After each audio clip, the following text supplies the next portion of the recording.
maskapai.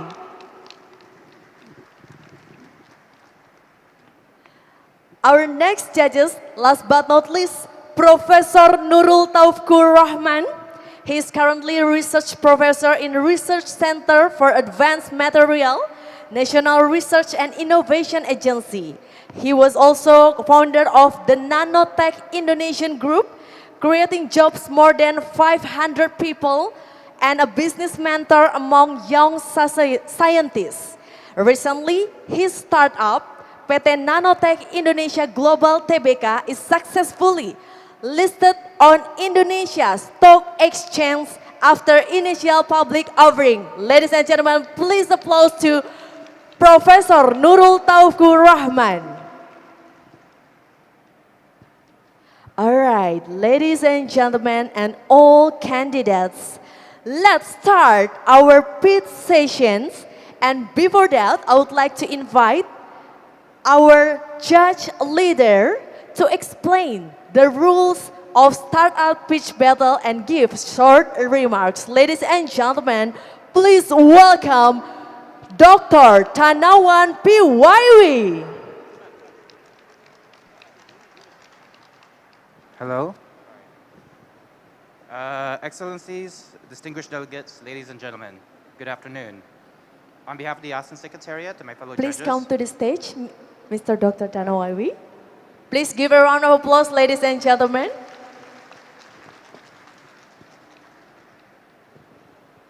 Excellencies, distinguished delegates, ladies and gentlemen, good afternoon. On behalf of the ASEAN Secretariat and my fellow judges, we would like to extend our appreciation to the organizers, BRIN Indonesia and DST India, for organizing this event and important festival. We are honored to judge 12 very inspiring startups in this competition. This event is a success and has attracted more than 60 very competitive and exciting startups and a large influence and stakeholders to provide a platform for sharing of ideas and further cooperation. We hope that this event will establish a more competitive ecosystem for startups in India as well as in the ASEAN region. And we look forward for many more successful events in the future. We are pleased to announce the selection of 12 contestants today. Each contestant will be given 5 minutes to pitch their initial startup, and another further 5 minutes for questions from the judges. 10 seconds before the end of their pitching, there will be a ticking sound followed by a gong, which indicates the end of their pitching session. The timekeeper will indicate this. The judges and I will evaluate the contestants based on 5 criteria. 1 will be problem definition, 2 will be impact solution, 3, technology innovation, 4, business model, and 5, presentation style. Without further ado, shall we commence this competition? Thank you. Thank you, Dr. Tanawan, in explaining the rules and deliver your remarks. So, ladies and gentlemen, and to all candidates, I will invite the candidates one by one. Then, to all candidates, we'll have 5-minute presentations. And after that, the judge will have 5 minutes to ask the candidates. And there will be the time counter on the screen, and if they're nearly over, that will be end, we will have a sound. So make sure you use your time very wisely to all candidates. All right, ladies and gentlemen, shortly we'll start to see startup pitch battle from candidate number 1. Please welcome El Sakor. Ay, Natasha.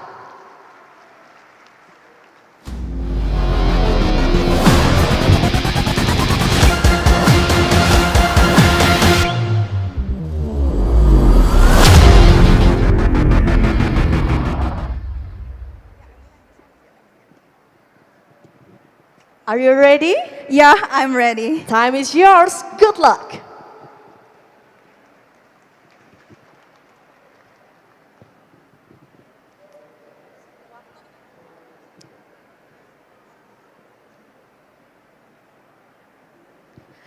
There are 1.5 billion people worldwide who actually speak English as their second language. And we do all agree that every one of us here is not an exception.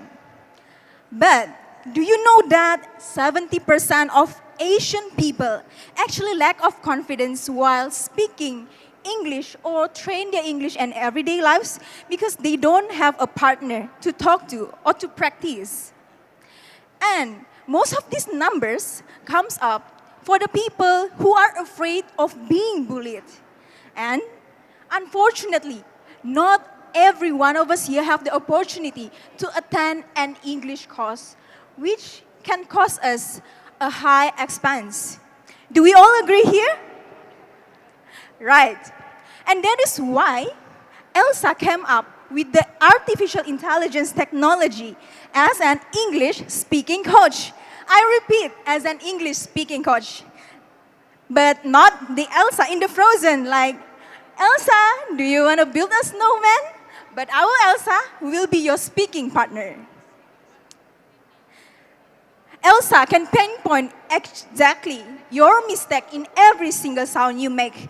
Like, for example, because we are using the artificial intelligence, which actually having an automatic speech recognition and deep learning. For example, this one word, dancing, the A sound. We are actually focusing on every single sounds which we call as the phoneme levels, like, I love dancing in the rain, but not dancing. And we also provide a real-time feedback and phonetic hints. Next, this is our solutions. You are having your handphone with you right now. Everyone is using their handphones.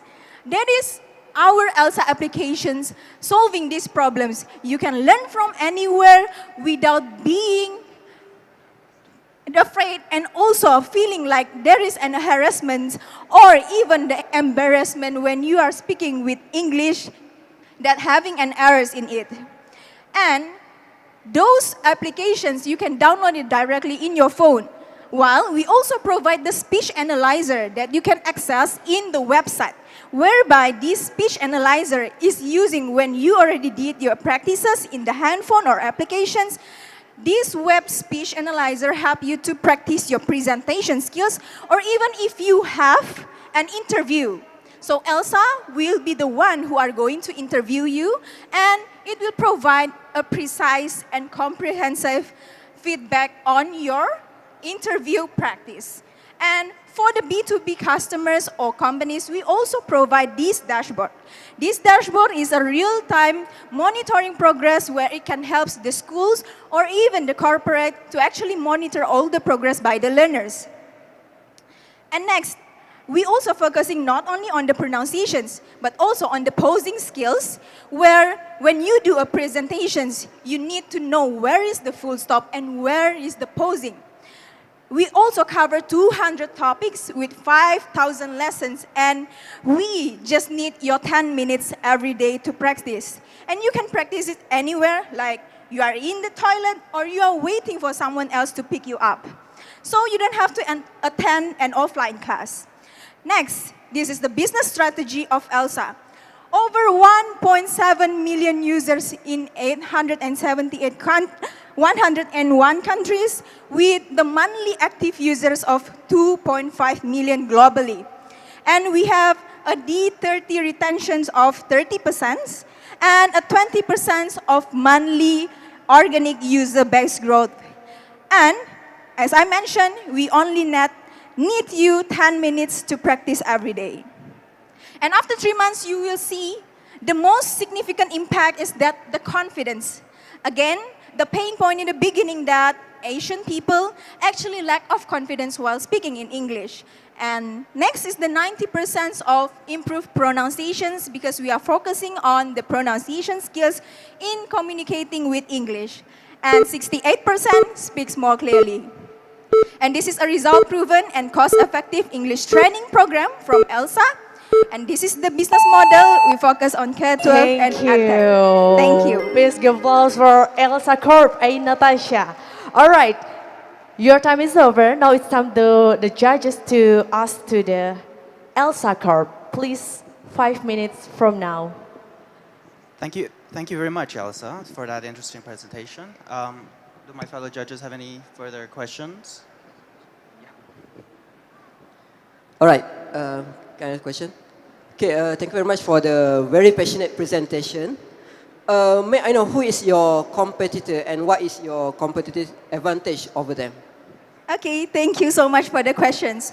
So basically, our competitor is actually, if you all are using the iPhone, it is like a Siri or even a Google Translate. That is actually our competitor, but they are in different industry. Currently, we are ranked the top 5 artificial intelligence focusing on the educational technology because our main market, as mentioned in the business model, is the K-12 market and also educational technology. We offer an open API for the learning management system in the schools or respectively corporate users. Thank you. We still have time. Thank you. Thank you. I would like to ask you, did you already protect your application with intellectual property right? Already protected with intellectual property? Did you already file? Yeah, of course. Thank you so much for the questions. We already make sure that all the program, like having the curriculum from each industry is different, right? From the public school or the private school, they have their own curriculum. And that's all can be inserted in our dashboard, which can be assigned to all the learners of that company or even the schools. And we protected it because we have like a default admin users where only specific person who actually can access that data. And then we also have like only an access for the teachers to access each class that has been assigned. I mean about the intellectual property right. Do you Yes. know what I mean? So you already filed the copyright for your application? Yes, of course. Okay, congrats. Thank you so much. Still, we have time. All right. May I ask about traction and your customer base? So, please proceed. That's the questions? Yeah. So, may I ask, how do you feel the market is responding to your product, and how is your expansion like? Okay, thank you so much. So in the Southeast Asia, our main market is that we have from Indonesia itself and also India, and the biggest now is also leading the Japan, which all the market is based on the public and private schools. But also in Indonesia, we also working with the National Bank, where we train all the staff and employees to improve their English proficiency, to actually building the confidence for all the staff, because using technology, we don't require them to attend an offline course, which also can cause a high expense for the company. So ELSA is being used for all the users Southeast Asia, but not only in Southeast Asia, we also have in Brazil too. Thank you. Thank you. All right, time is over for the question from the judges. Please give applause from representative from Vietnam, Elsa Corp, Natasha. Wow. All right, ladies and gentlemen, for the next, we would like to hear from representative from Singapore, Greenery Tanvi. Please give applause for Greenery.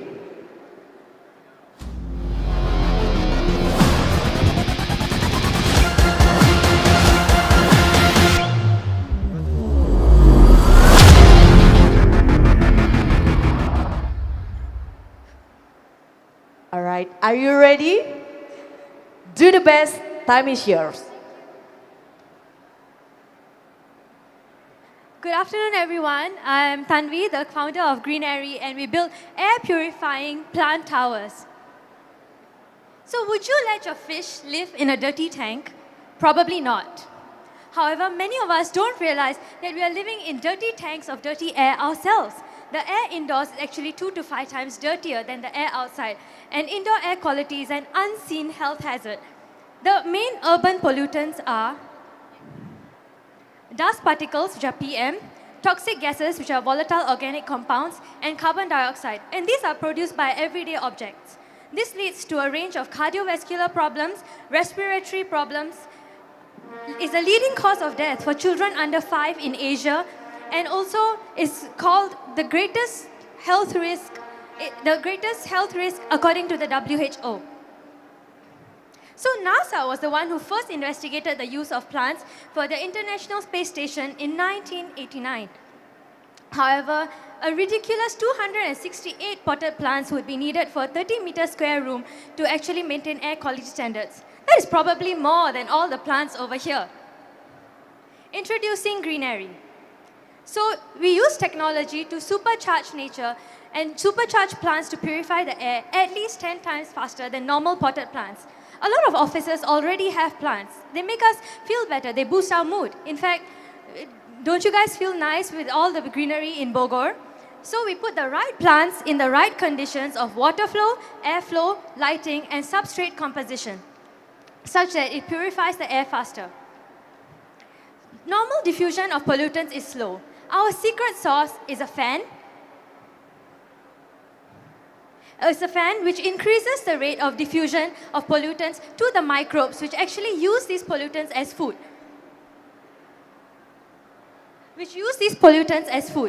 As the amount of pollutants increases, the microbes multiply, which makes this the world's only self-improving air purifier.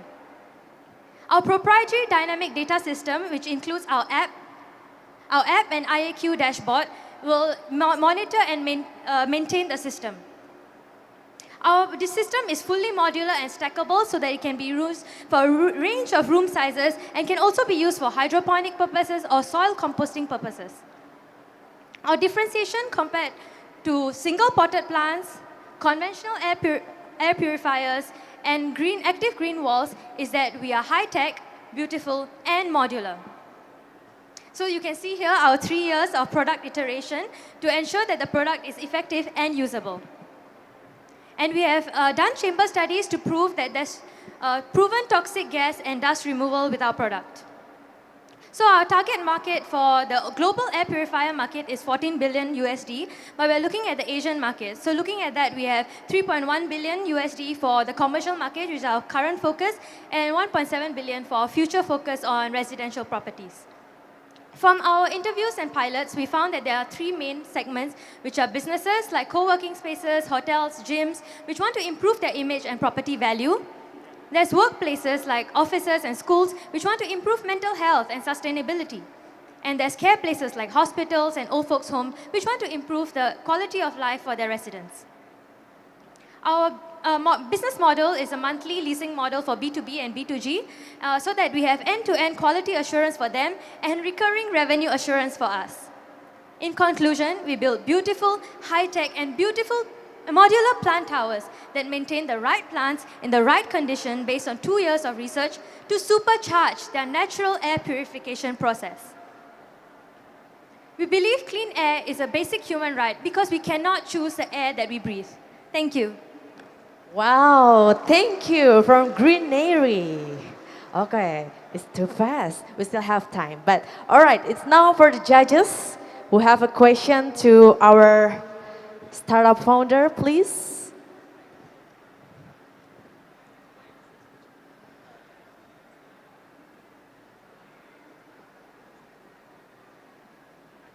Can you hear me? Yeah. Yes.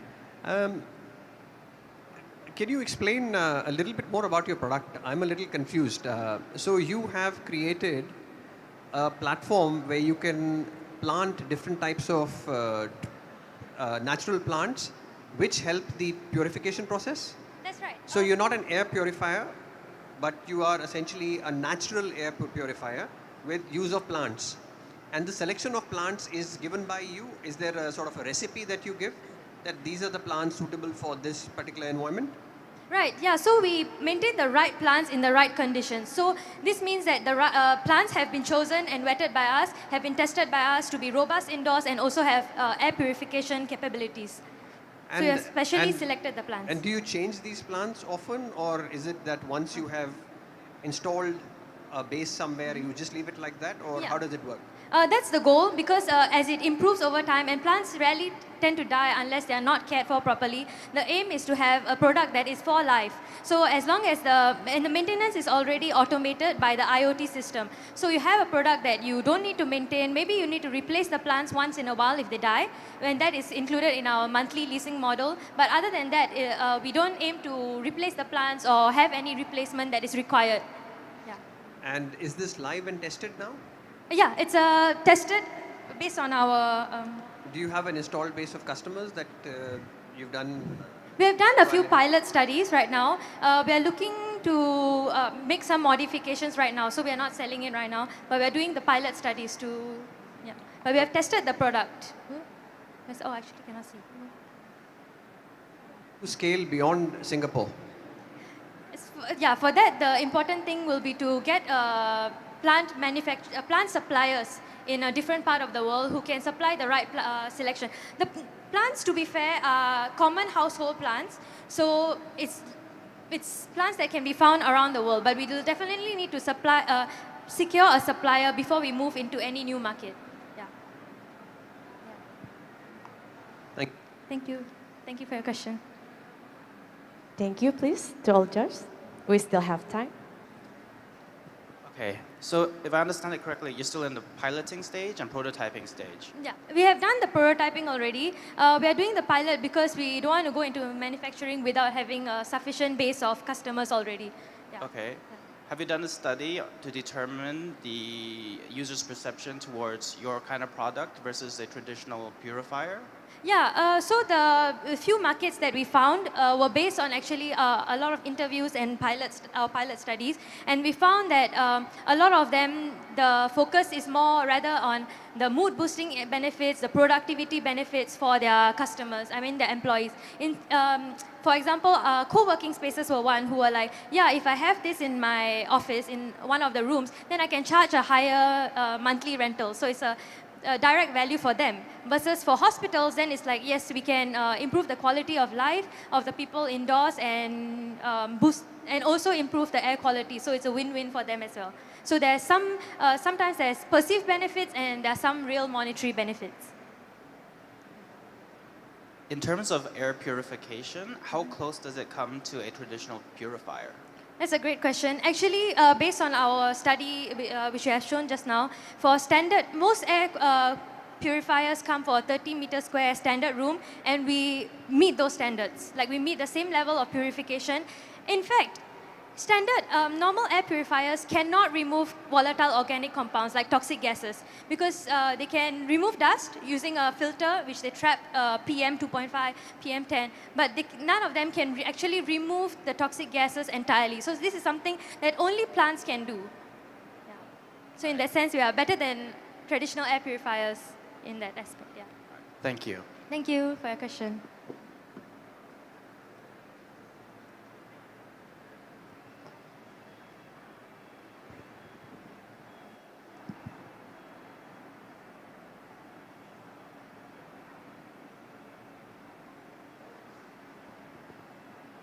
I just have one question. So how do you protect your IP? You're saying that these are all normal plants, and so, how do you maintain that nobody else can also recreate or duplicate that thing? It's a good question.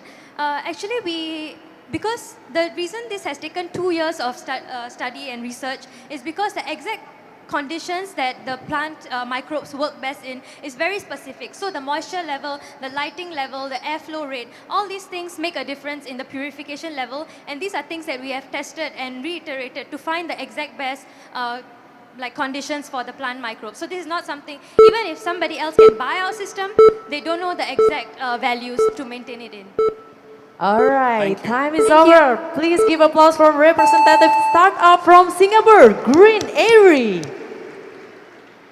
All right, we're going to the next representative from Indonesia. Woo! There are so many supporters. Please welcome to Netra Kido Hernowo.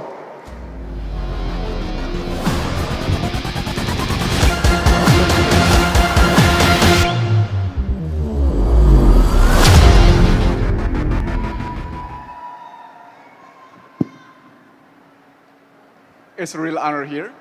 And ladies and gentlemen, I would like to start with this one picture that, whoop, sorry. Yeah. So, I'm sorry, this is not working.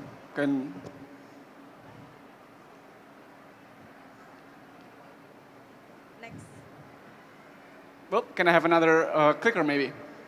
You can have, say next. We'll help you from cool. here.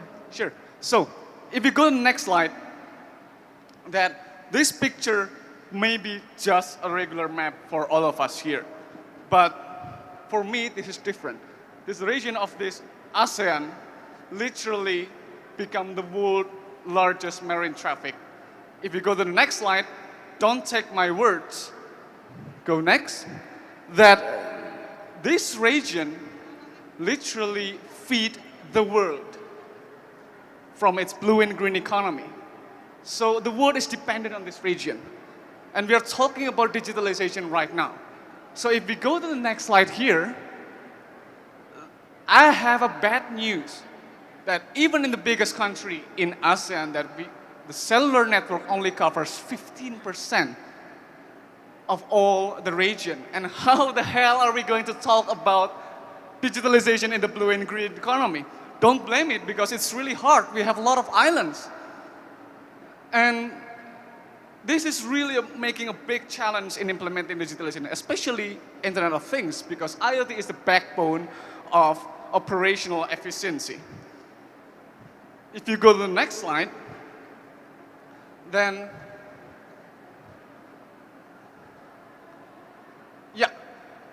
take a look at how it's being solved right now. How it's being solved right now is they're using the traditional satellite dishes, which is really big out there, as you can see on above the ATM. And then they're also using the cellular tower. They're trying to build more and more cellular tower. If you want to cover the ocean or the mountains or the jungle, good luck with that. And all of these things are really, really too expensive, too cumbersome, and also not scalable for IoT implementation. If you can go to the next slide, please.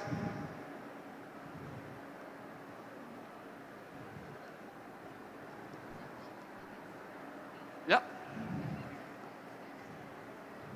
Can you go to the next slide, please?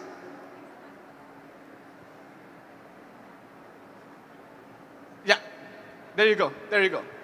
That one. Yeah, that's one with Netra logo. Go down on slide number 6. There you go. That's why here, talking about that problem, that we are providing a satellite connectivity that is satellite-based IoT solution that is low cost, low power, and also very easy to use for all of our customers. So can you please click on slide 5? Yeah. All right. Oh, there's a trouble error here, but no worry. I'll just continue the conversation here. So what we do right now is we make IoT is very easy to be adopted in the area, in the unserved area of the blue and green economy.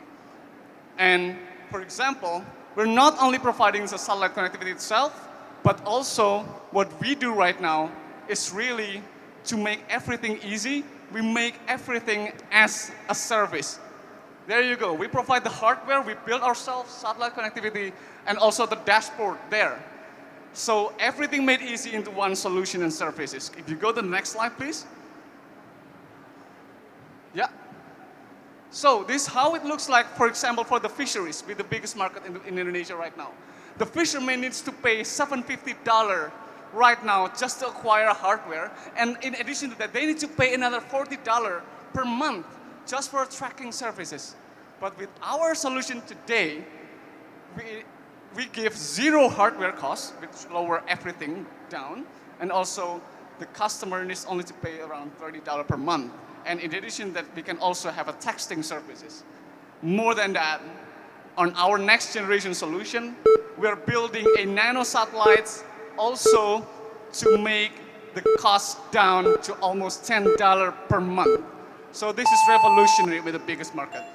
Give Okay. applause for Netra, startup representative from Indonesia. Okay, it's time for the judges to have a question, please. You have a question, maybe? Yep, sure. I'm sorry, there was a little bit of trouble over there. Okay, thank you very much. Yeah. I think you should give more time to you actually to explain everything.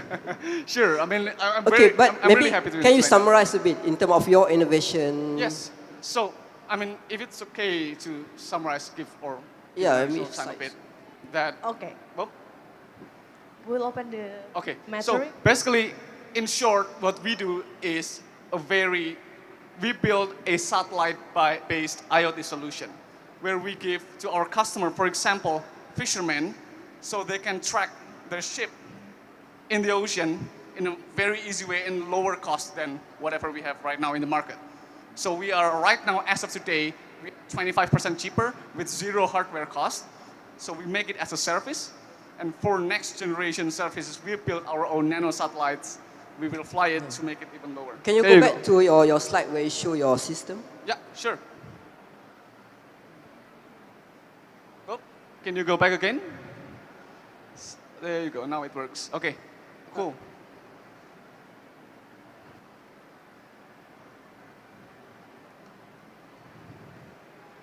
There you go. So for this one, we built that self-tracking hardware or IoT hardware on the right side. We built ourselves. We provide also satellite connectivity.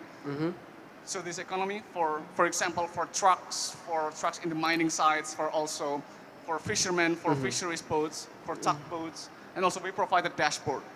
And with our technology, it is around, right now, currently it's around 25% cheaper, and we give it on the service model, so zero hardware cost.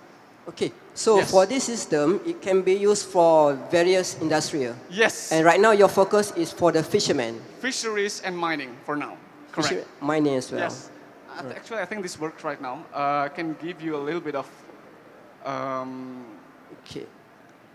So yes, this is our traction right now. Okay. This makes it easier. So Yes. currently with our technology, we just launched like 3 months of commercial service. We already booked around 50 units about to be deployed this year. And to prepare also for the next gen solution, we're about to launch our nano satellites to support our solution by next month. And as of today as well, we already have in our pipeline around 1,000 devices under conversation. So that's why 5,000 units right now seems. For example, for fisheries, the market size only in Indonesia is 700,000. Okay. And the nano satellite is also owned by your company. The satellite network, you mean? Yeah, nano satellite. That one. Yeah, for the satellite network, as of now, we're still using partner satellite. Okay. But for the next generation, we're using our nano satellite. Next month, we will launch one. All right. Yes. Thank you.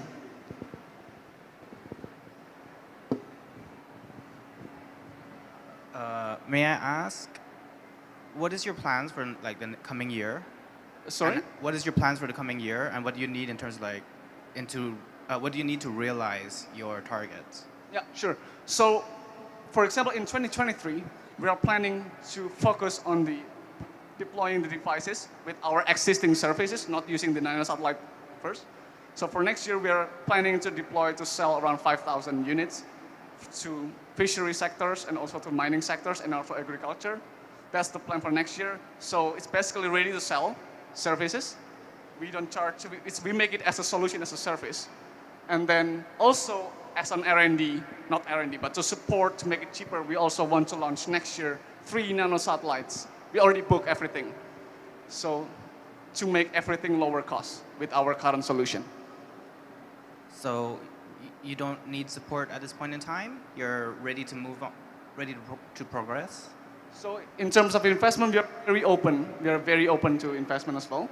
especially for next year, Q2, if our nanosatellites work perfectly on the first one, then we might need to launch more than 3 nanosatellites. So, because to cover the entire region, we need approximately 9 to 15 nanosatellites. So that's our aim. If we can launch 9 nanosatellites full constellation or 15 nanosatellites faster, then we can grab the market faster. What is the barrier to launch a satellite? Right now, it's basically to prove that the connectivity, basically the engineering stuff right now, and also number 2, the one that really blocks is also because we don't have rockets in Indonesia. So we're working with India, and they have timeline as well. So we need to share, and there is timeline. So yeah, we need to literally need to wait until the next launch. Otherwise, or we can book the entire rocket for that one. Okay. Thank you. Yes. Thank you very much. To what extent have you tested your nanosatellite? Next week, next month we will launch one. I mean, So is we'll it test that. tested in lab conditions? Yes, it's fully tested. Even it's already in the rocket right now. Give applause It's to already in the rocket, yes. Netra, startup from Indonesia. Wow, thank you very much. That was very smooth and calm, even though the technical problem, but it's okay. We're going to the next startup representative from India.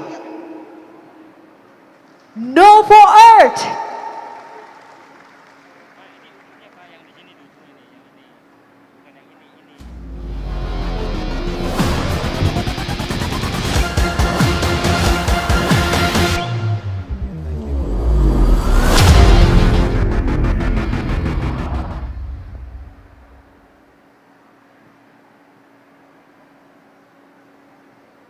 Hello. So, hello, Semanye. This is the extent to my Indonesian. But what we are doing at Novo Earth in the world of single-use plastic has no extent. We, as a company, know that everybody collectively needs to come and find solutions for the single-use plastic waste problem. And that is why we've created 2 alternative materials for this fight. So every year, 31 million tons of plastic waste is being dumped in marine landfills, into marine oceans. And this problem is only going to increase by 3 times in the next 2 decades if proper measures are not taken. In ASEAN countries, because of rapid urbanization and inadequate waste management, this problem is increasing. And every year, $10 billion worth of value is being lost because of lack of recycling, and that is why proper recycling solutions are required. So, India has set a global example by imposing a ban on single-use plastic items. But my question to you is this ban enough? A very good example of this is this bottle that we had here yesterday, because this bottle claims to be 100% recyclable. But the irony is that the very label in which it is written that it is recyclable is not being able to be recycled. So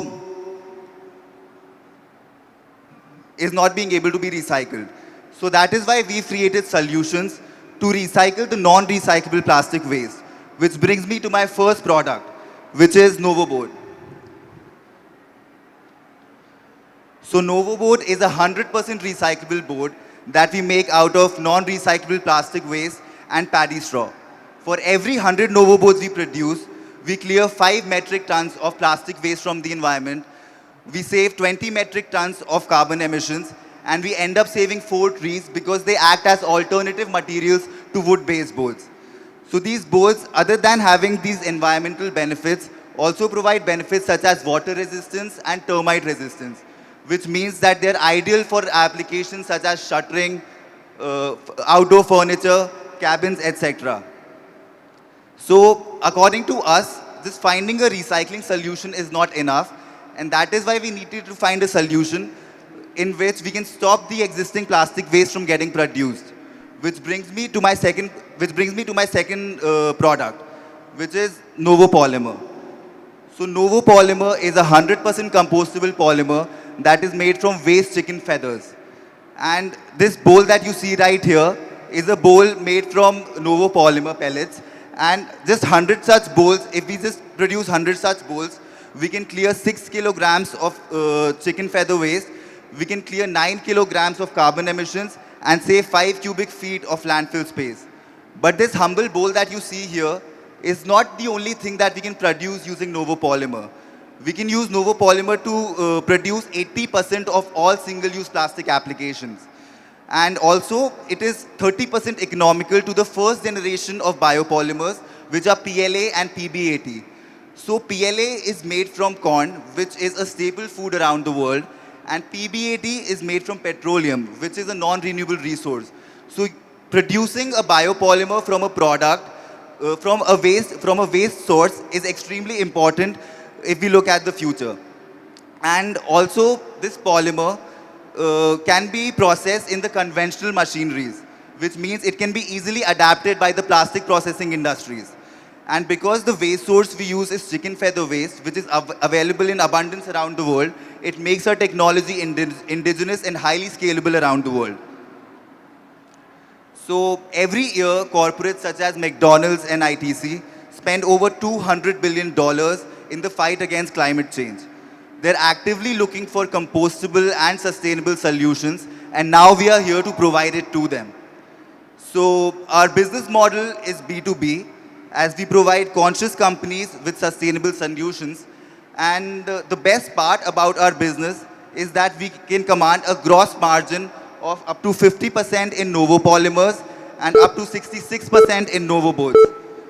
We work with 3 Rs, as we can recycle 200,000 tons of plastic waste every year by 2030. We can replace 100,000 tons of synthetic plastic, and we can reduce 18% of landfill. All right, give applause for Novo Earth. Time is over. Now it's time to open for the judges to have questions, please.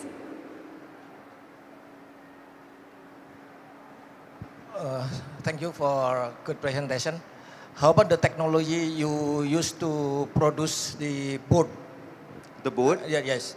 So, using the we use compression technologies, but we also add a lot of additives and reinforcements, which makes our boards ideal for shuttering applications. Did already fulfill the standard? Yes, we've done various tests, internal tests, and we've also just set up a commercial pilot plant for these boards so that it can match the shuttering standards that are to be needed. Okay, thank you. Thank you. Great.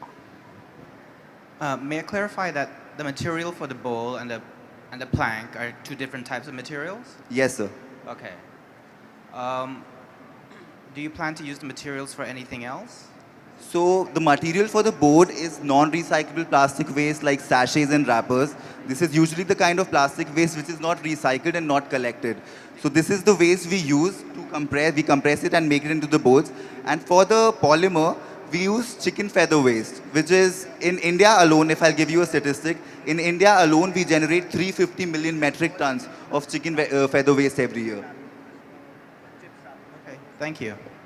Can I ask a question? Yes, please. All right. I think the issue that you are tackling right now is very, of course, everyone want to solve this plastic issue, right? And there's a lot of players as well inside this to recycle plastic into useful materials and so on. How you want to position yourself in term, comparing to other competitors right now? So, sir, we actually looked at this problem from afar, and then we realized that, okay, there are various companies who are doing amazing work in recycling. There are companies who's trying to make compostable polymers, but we wanted to solve this problem from the core. So that is why we decided that once we developed the polymer, that having a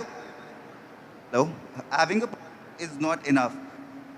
For that reason, we decided that we need to recycle. That is not being recycled currently. So that is why, if you look at from a holistic space, we are. Hello, can you hear me? So we are introducing polymers that will stop single-use plastic from being produced, and we are taking away the landfill waste that is there and converting it into building materials that will last for decades. So you mentioned about building material. So you already tested your material that it can actually be used for building material, or is it more suitable for furnitures? So sir, it is suitable for both. By building material, I mean that it can be used for shuttering. So 60% of all plywood that is being developed is being used for shuttering. So by shuttering, I mean when the cement is being poured while a building is being developed. So the problem with plywood there is that it can only be used 3 to 4 times because it is not waterproof. Whereas our boards use the properties of plastics, which makes it waterproof, and it can be used n number of times. Okay, thank you. Thank you. Hi. Hello. My question is, what is your business model? We've still not been able to understand how you will take your products and solutions to the market. So sir, our business model is B2B, like we sell our products to conscious companies, and there are 2 products. So for the boards, we are working with construction companies and also furniture companies. And as for... So we understand that. How do you intend...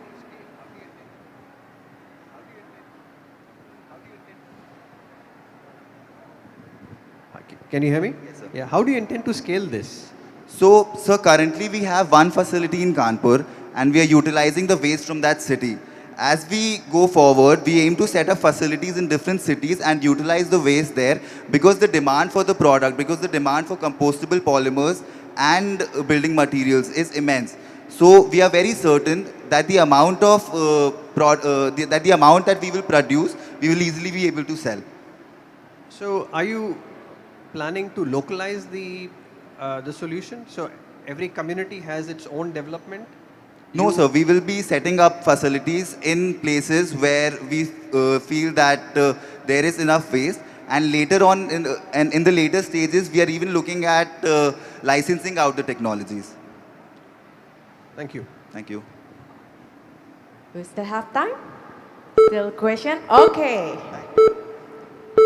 Give applause for Novo Earth, Anmol Bansal, representative startup from India.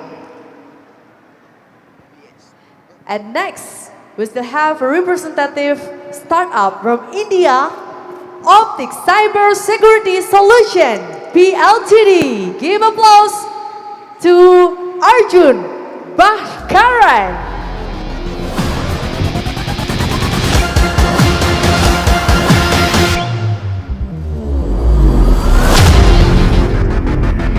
Jig.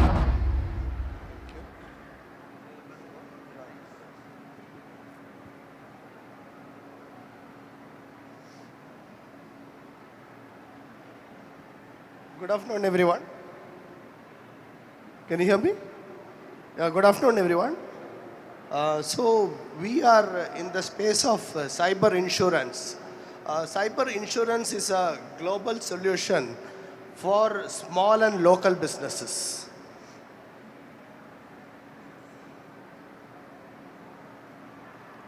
Yeah.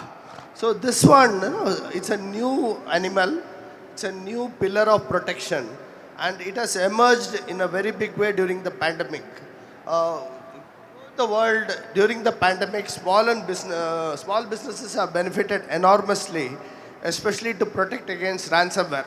So, and cyber insurance is the only player who's got skin in the game, who stands by the customer even when the loss happens, unlike any other technology provider. So this has worked very well for the last 2 years.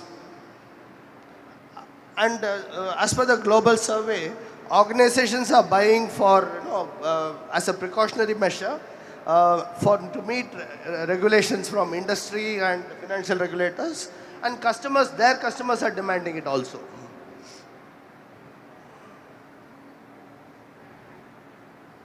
So this industry has, between 2018 and 21, it's almost doubled. And it's set to grow bigger, and these are estimates from Munich Re, the world's #1 reinsurance company. So we are in a very exciting market. But this industry has got certain problems also, which is stopping its full potential. So as per Deloitte, one of the things is pricing.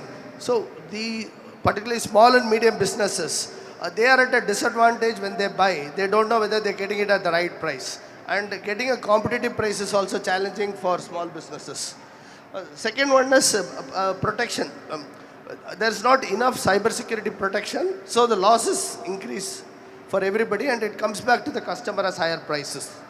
And claims, getting claims are also very hassle prone, and that is also stopping people from adopting it more.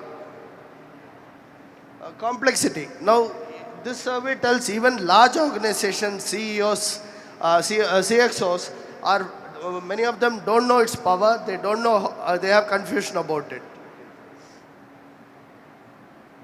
So I told you the losses are going up. Though the product is good, prices are going up. So what we are doing is, the industry right now, I have benchmarked across the world, the biggest brokers like Marsh, Aon, Global, big insurance like Chubb, all of them are operating from Australia, Singapore, US, Europe, but the pricing is pretty much qualitative, okay, based on a questionnaire. See, now the industry is very backloaded. They issue the policy loosely and then use lawyers at the time of the claim to tighten it, okay. So we are trying to make it more front-loaded by bringing scientific pricing so that it's given at the fair price, at the right price. So this we are doing through a very complex cyber actuarial modeling process. So we have been improving on this model. So cyber insurance is actually is a financial solution to a technological problem deep into legal contracts using mathematical pricing. So it's very complex, and we are trying to demystify it. So what we are doing is, we are in the middle. We are like a fintech, we are an insurtech, connecting the insurance value chain with the SME. Our focus is B2B, SMB, worldwide. So thereby we are able to connect cyber security and cyber insurance, the threats, vulnerabilities, controls, and connecting it with the cyber insurance clauses. We are also deploying equally strong forensics and digital, privacy lawyers to handle the claims for our customers. We are very customer focused. We are not aligned with the producers. So for this, our answer is Policy Bazaar. It is a kind of a one-stop shop for B2B, entire cyber insurance value chain from acquisition. So customers can get competitive pricing, fair pricing, scientific pricing. And then in claims also we assess them through advanced methods. So we, in combination with the Indian giant insurance companies, are serving ASEAN. Give applause for Optic Cybersecurity Solution PLTD. Okay, time is over. We still have 5 minutes to the judges who have questions, please.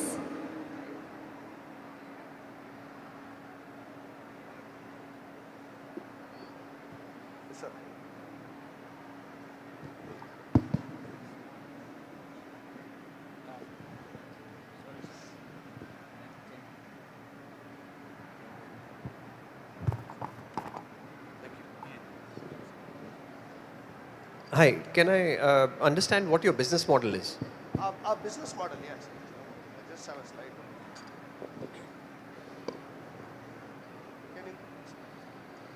So our business model is, for this current year, in the next 5 months, we are aiming for a revenue of $1 lakh US, and this is derived from generating about $8 million of cyber insurance premium. That is a premium paid by organizations. We facilitate it for customers to buy it in the right way. So thereby we pair up with insurance brokers who will be getting 5% of the premium as commission, and from them we will negotiate a 25% revenue share. So we sit behind the insurance broker, and our business model is, in each country like ASEAN, we will pair up with one insurance broker to put a microsite for each country. But we will be powering the technology. So it's a marketplace model? It's a marketplace model, yes. It's a kind of Amazon for cyber insurance. And do you have any competition at the moment? This is a very nascent industry, and we believe we are ahead of the curve in this area. Okay. So what about people who sell insurance currently? The insurance currently it's sold by the big brokers. Like in a country like India, Marsh, there are 400 brokers, but only 2 or 3 brokers are cornering all the business because they alone have the domain knowledge. Okay. Marsh, Aon, couple of them. But what about marketplaces? They sell insurance. But marketplaces are retail oriented, they are not corporate oriented. Okay. And this is a very, this is an animal which even the insurance players don't understand. Thank you. They are making money in motor and fire and all that. So for your client, how much value will you bring in when they use your service or your platform? Like an advocate, we are or like a doctor, we are the custodian of the customer. Okay. End to end, we take care of them, advise them in the right way, do a risk assessment of the SME organization, and get them the right insurance contract. Every contract has to be custom designed as per the organization. What is your differentiator from possible competitor in future? Competition will certainly be there, but we pricing in the insurance industry is done by actuaries. Okay, so actuaries are very limited, and most of them don't have much connect on cyber. They are still in property and life and medical. So there's a knowledge gap. Putting it together, we are a little bit ahead of that.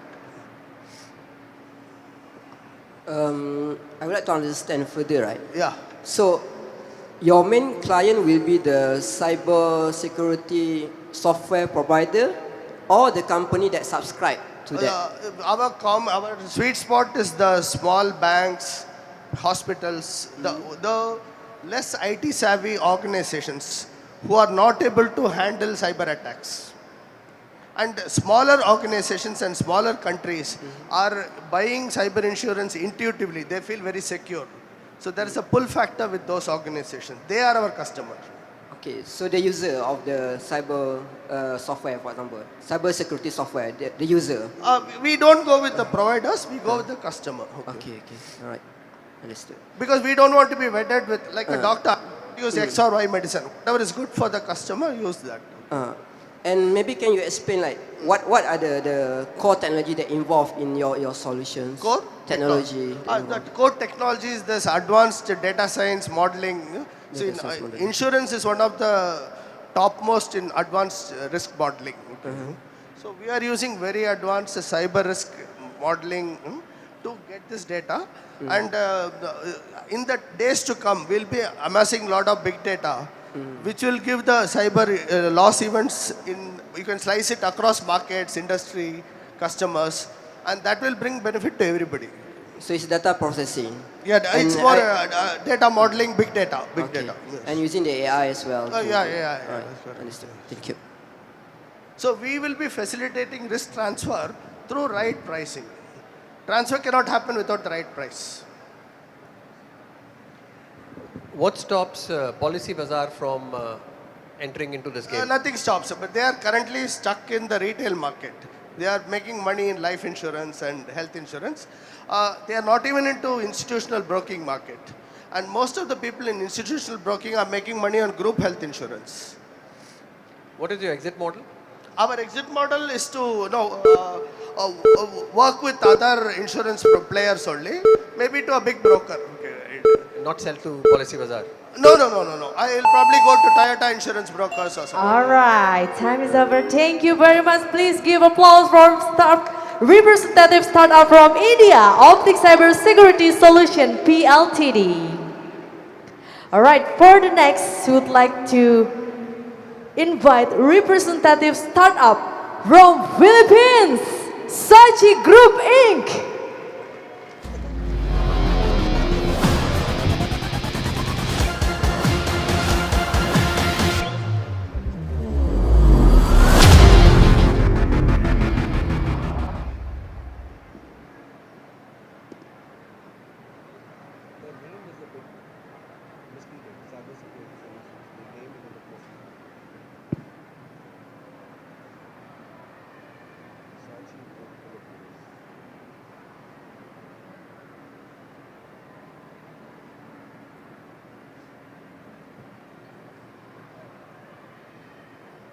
Hello, good afternoon. My name is Prince. I'm from the Philippines. I'm the CEO and co-founder of Sachi Group Inc.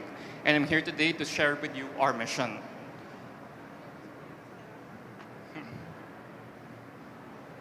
Next slide, please.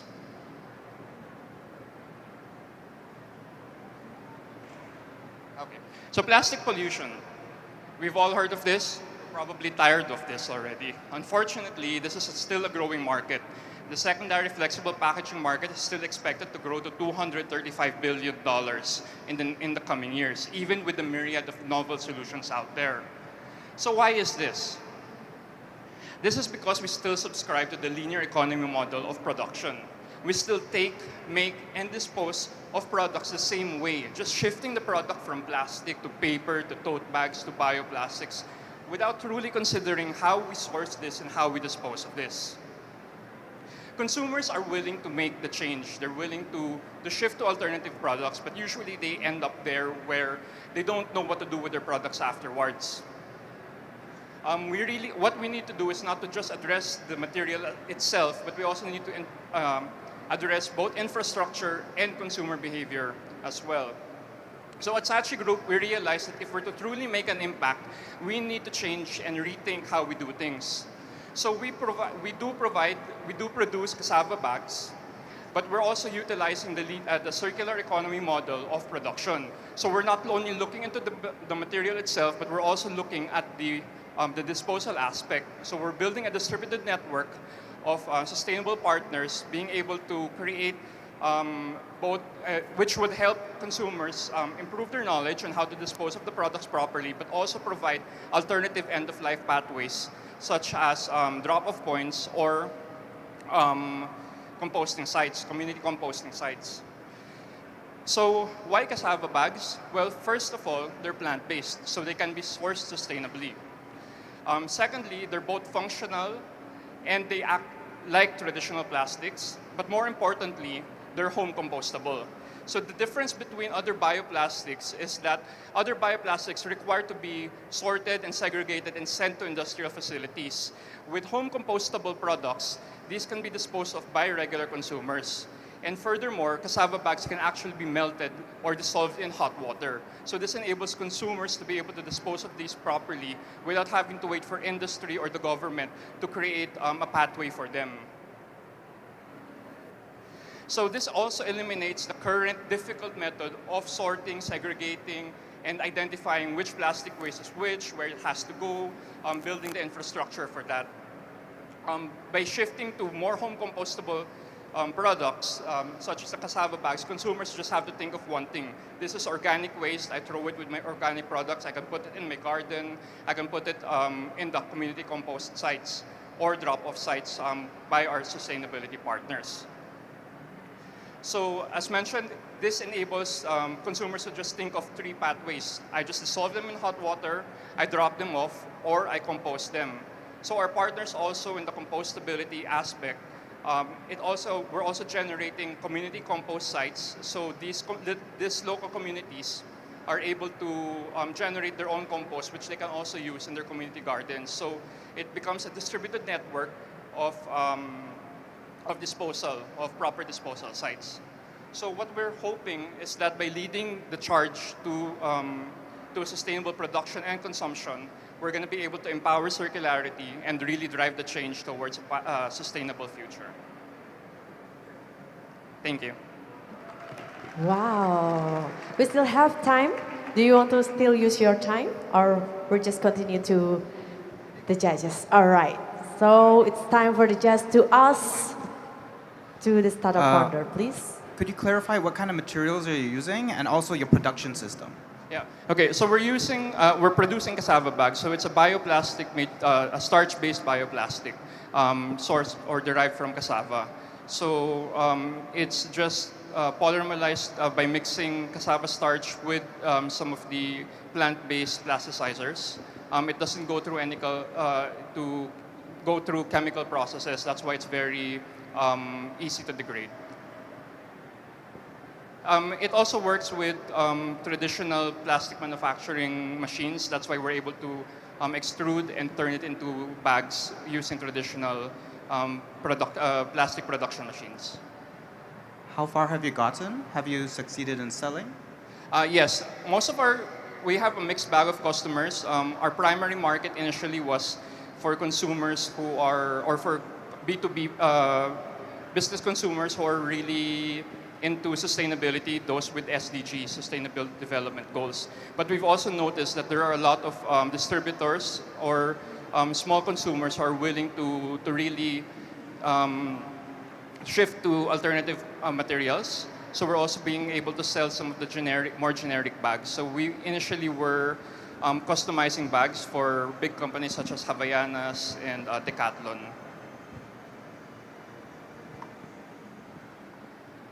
What is your business model?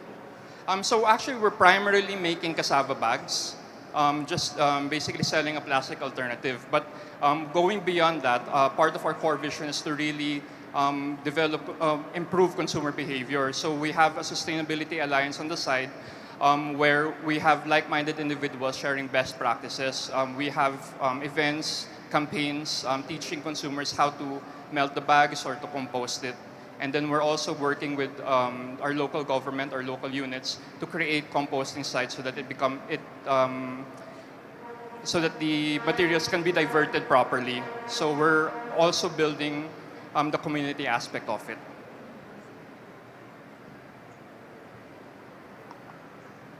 Are you currently funded?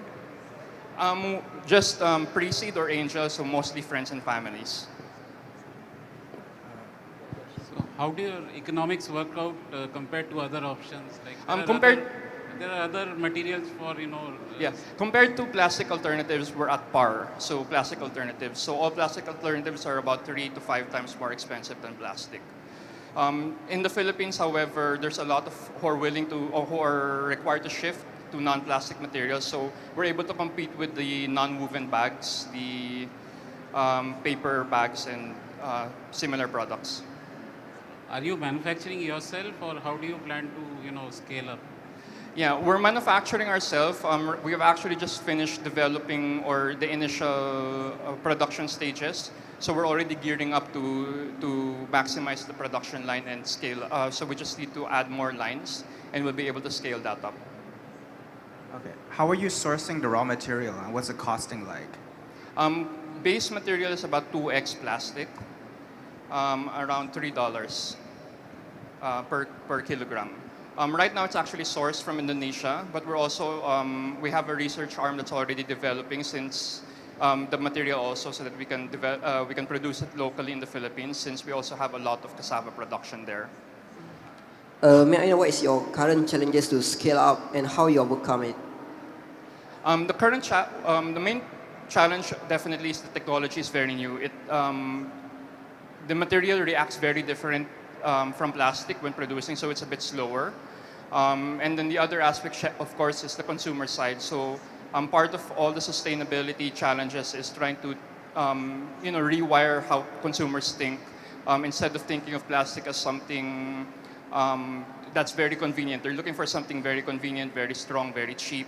And we need to basically rewire it, and that's why it's part of our campaign to show them how it's composted, or how the end of life is. So by bringing the end of life, by letting the consumers see where their product goes and how it's actually disposed of, they're able to take more responsibility, because they can see that these other products don't seem to be dissolving; it just stays as litter. So they have more. They're more engaged towards making sure that they choose the right products. Okay. How does the tensile strength compare against traditional products? Definitely, traditional plastics are way out there. But for regular use, the bags are capable of Give handling. applause to Sachi Group Inc. Yeah, they're capable of handling All right. most of the uses. Wow, thank you. Thank you, representative startup from Philippines. Thank you very much. Wow. He showed the product. Thank you. That's a good step to the judge. All right. For the next, would like to invite a representative startup from India. Terapac Technologies, PPT Ltd, Industrial and Tech, Anubi Khandelwal.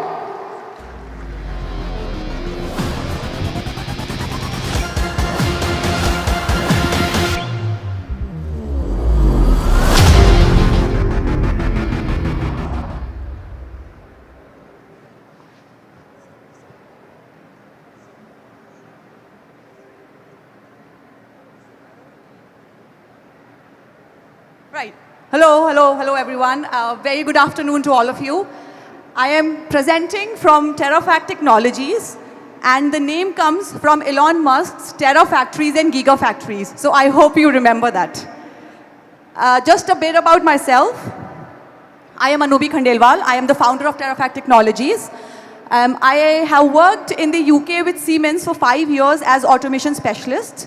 And I have also provided automation solution to Indian industries for last 8 years and counting. And now we are introducing TFT EdRig to make the youth industry ready. Now let's have a look at the problem right now. We all know we are going through the 4th industrial revolution, the entire world is. We are in the era of smart manufacturing.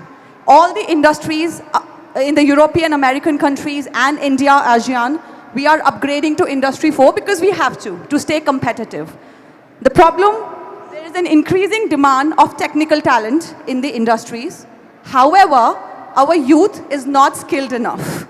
There is rapidly increasing skill gap because of this. In India, in ASEAN, and particularly a lot of developing countries, we all are facing this. Need of the hour?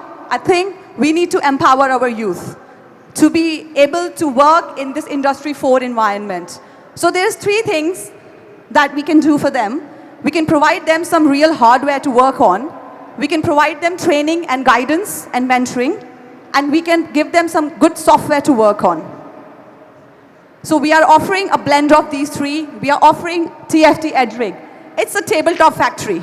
Now imagine a very big factory, but 100 times smaller. It mimics all the processes. It has all the sensors, controllers, everything to the industry grade. We have 6 modules, and the intercombination of these modules mimics a lot of processes. So we can mimic an industry ranging from a paper mill to an Amazon warehouse, and all of that on real hardware. So we have a mix of industrial hardware, we have a mix of software, all the Industry 4 technologies, and it comes with self-learning modules. Also training by industry experts and mentors. Why TFT EdRig? We've all obviously seen, but it's also an enabler of cross-domain integrated learning. So you could be an electrical engineer or automation, mechanical, mechatronic, you all can work on this. And if you're in CSE or IT, you can still work on it with the IIoT and AR integrations provided. So we provide integration for AR, for digital twin, and for IIoT. All of that is done in-house.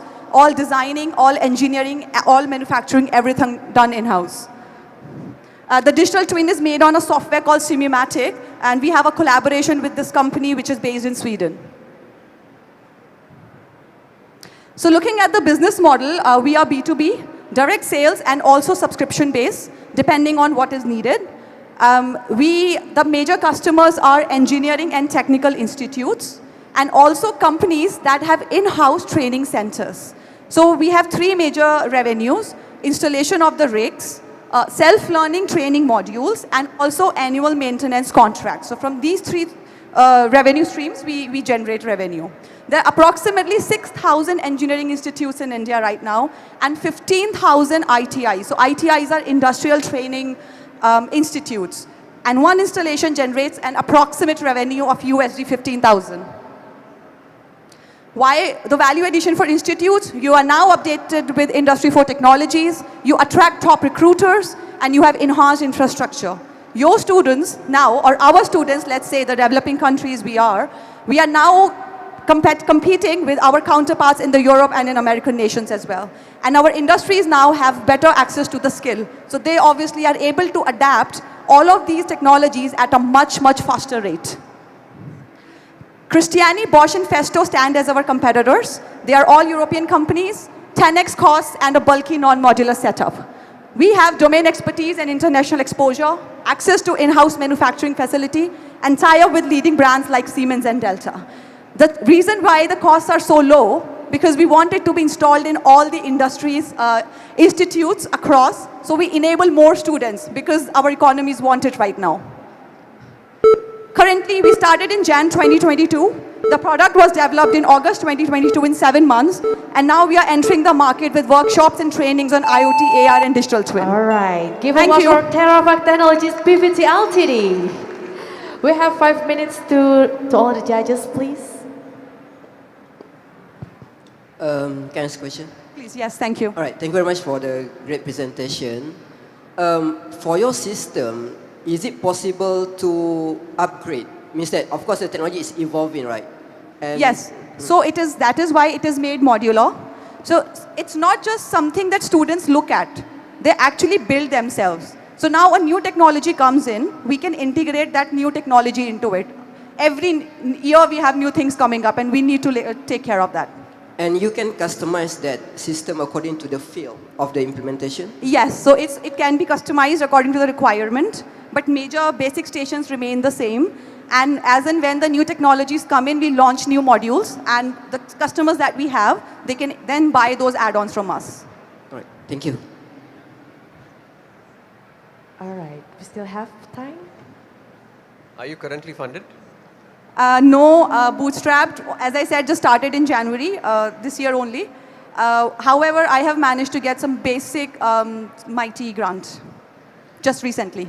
And what are your challenges that you foresee in your growth? So currently the main challenge is to get the right talent on the team more than anything. Manufacturing is not a problem for us. We have in-house manufacturing facility, and the technologies are also, we are aware.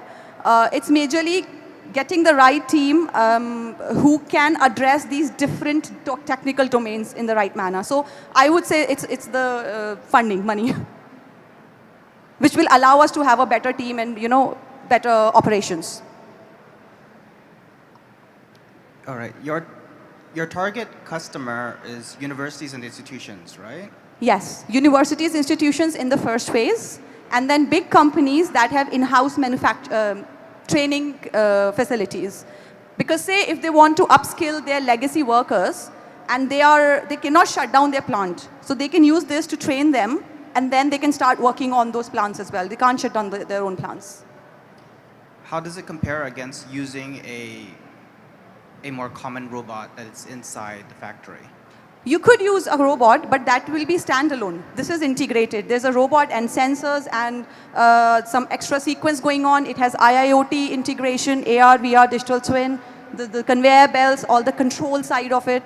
So standalone, you can work on a robot, but how does it actually integrate? IoT is all about the devices being integrated together. Thank you. Thank you. Any more questions?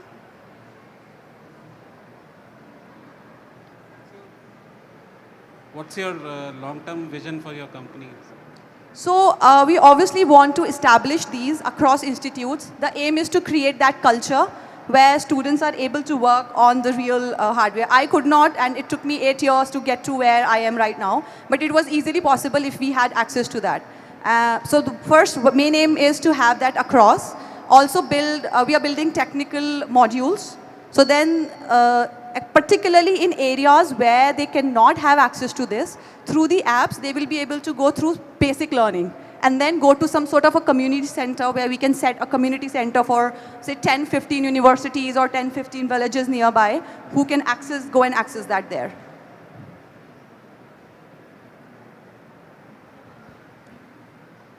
So are you classifying yourself as an edtech? That's the challenge I'm having, because when I have to choose, it is edtech because it's for training, but it's an industrial hardware edtech. I don't know where it sits. I cannot say anything else. We are not developing any technology. We are just using the technologies and integrating them together. Have you got a business model in place for your scaling? I'm working with Innovation Mission Punjab Accelerator and Thapar University Venture Lab. So they are helping me put that in place now that the product is developed. The next 5 years business plan? Next 5 years, but actually next 3 months, then next 1 year, that way. How to get more and more institutes onboarded. What's the cost per unit? So as I said, it's modular. The base cost goes for approximately $12,000 US. And on top of that, there is a module for digital twin, there's a module for augmented reality, which are the added costs. But then we also talk about the ROI, where you attract more students, you get more accreditations and all of that. So with one extra student, you can cover all of that. That way, as we talk about the ROI. And the manufacturing problems that your product can solve? Not the manufacturing problem, the skills problem, the skill gap problem. Okay. Thank you. Thank you. Thank you. All right, give applause for Terabyte Technologies PPT Ltd. Thank you, everyone. Thanks a lot. Representative from Startup India. All right, we're still in Startup Pitch Battle Competition. For the next, we would like to invite representative startup from Malaysia, Space in Dr. Norilmi Amelia Ismail.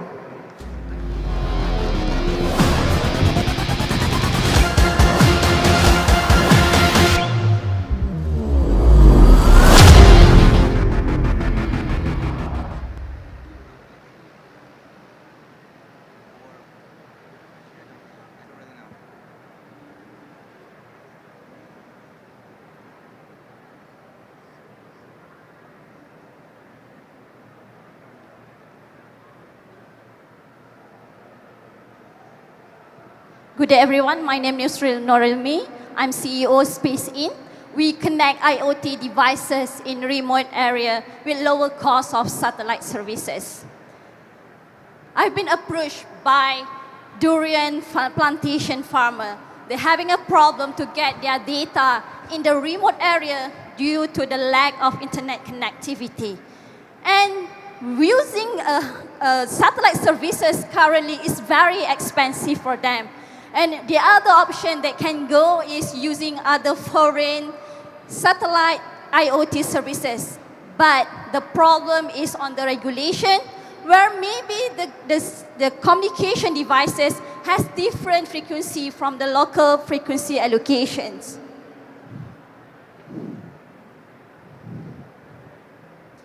So we provide a solution which with the satellite, small satellite, low Earth orbit, which reduce the cost of operation for the satellites, hence reducing the cost of the services. We connect directly the sensor to the satellite, and satellite will send all the information to the ground station and to the database. How we provide the low-cost solutions? We have a pocket cube satellite, like you have is here, which is less than 1 kilogram, which is tremendously reduce the launch cost. When you reduce the launch cost, you're going to reduce the cost of the services. We're also using the LoRa technology, which is reduce the usage of power and reduce the cost too. And we provide them the modem, all IoT devices to connect directly to communicate to our satellite.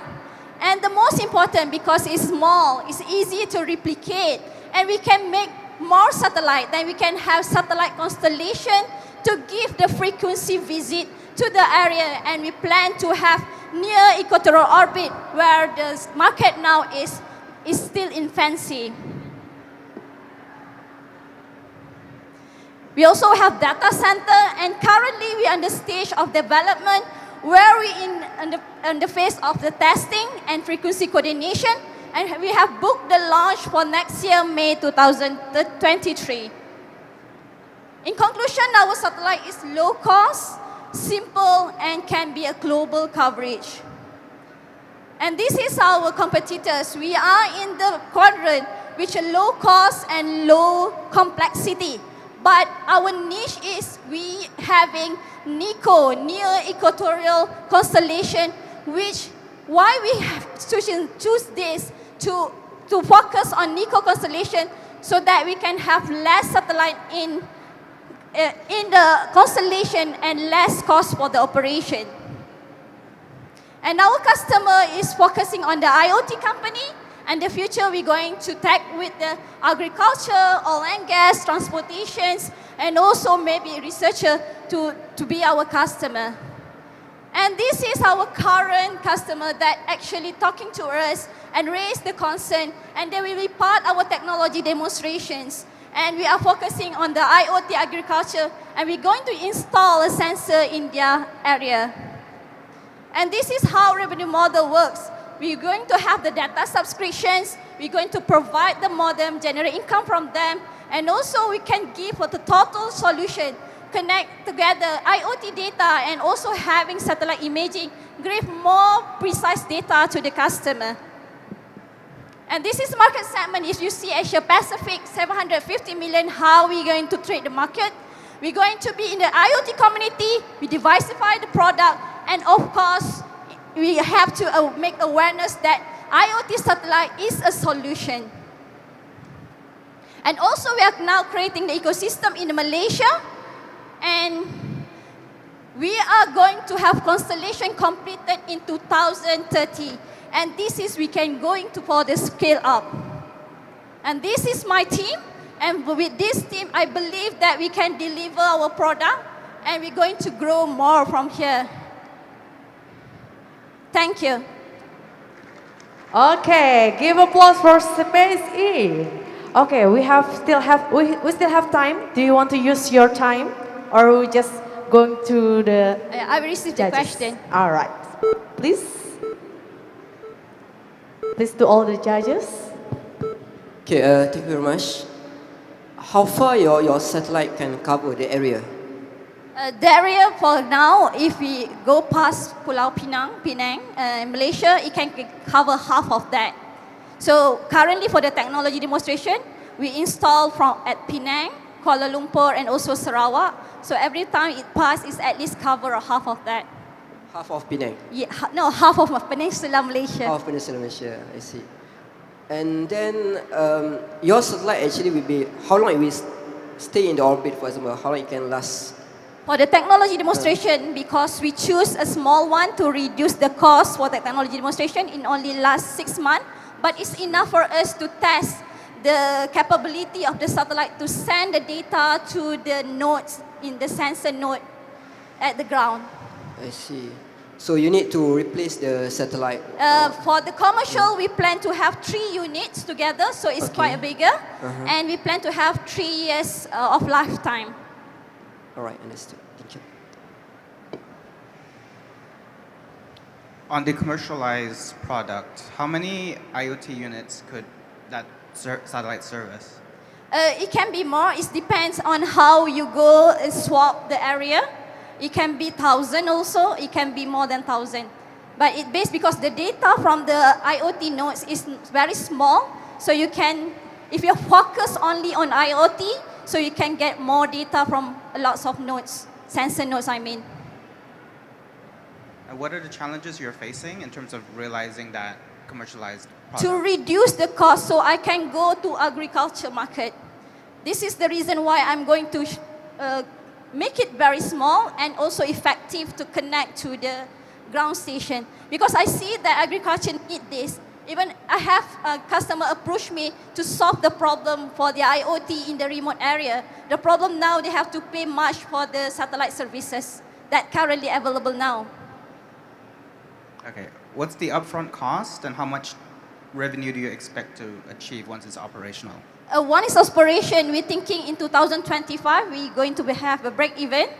And it can, for this, we have to deploy like, connect to the nodes more than 3,000. And over the year, up to 2025, we can start to generate profit around 2 million or 3 million. The more you have the satellite, the more you can connect. And to make a more satellite, you have to reduce the cost of making the satellite. What is the current cost of producing a satellite? For the launch is 25k euro for this unit, 5 times 5 times 5. But to make this satellite, this just costs you 5k USD. And how are you currently funded? We are getting grant from government, 2 grants currently, and also fully self-funded. Okay, thank you.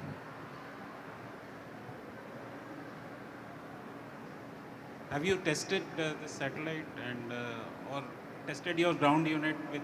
Yes, we are actually in the, this is the zone now. This month actually a timing for the testing.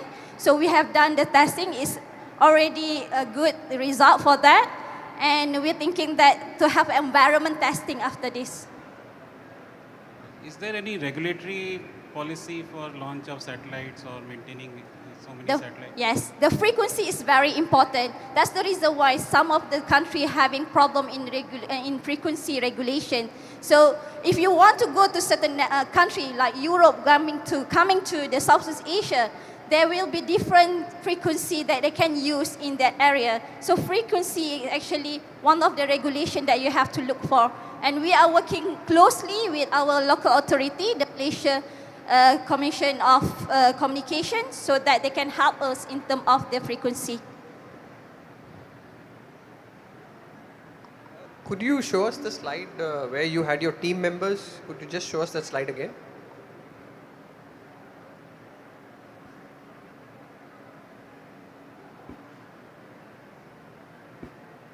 Thank you. Thank you.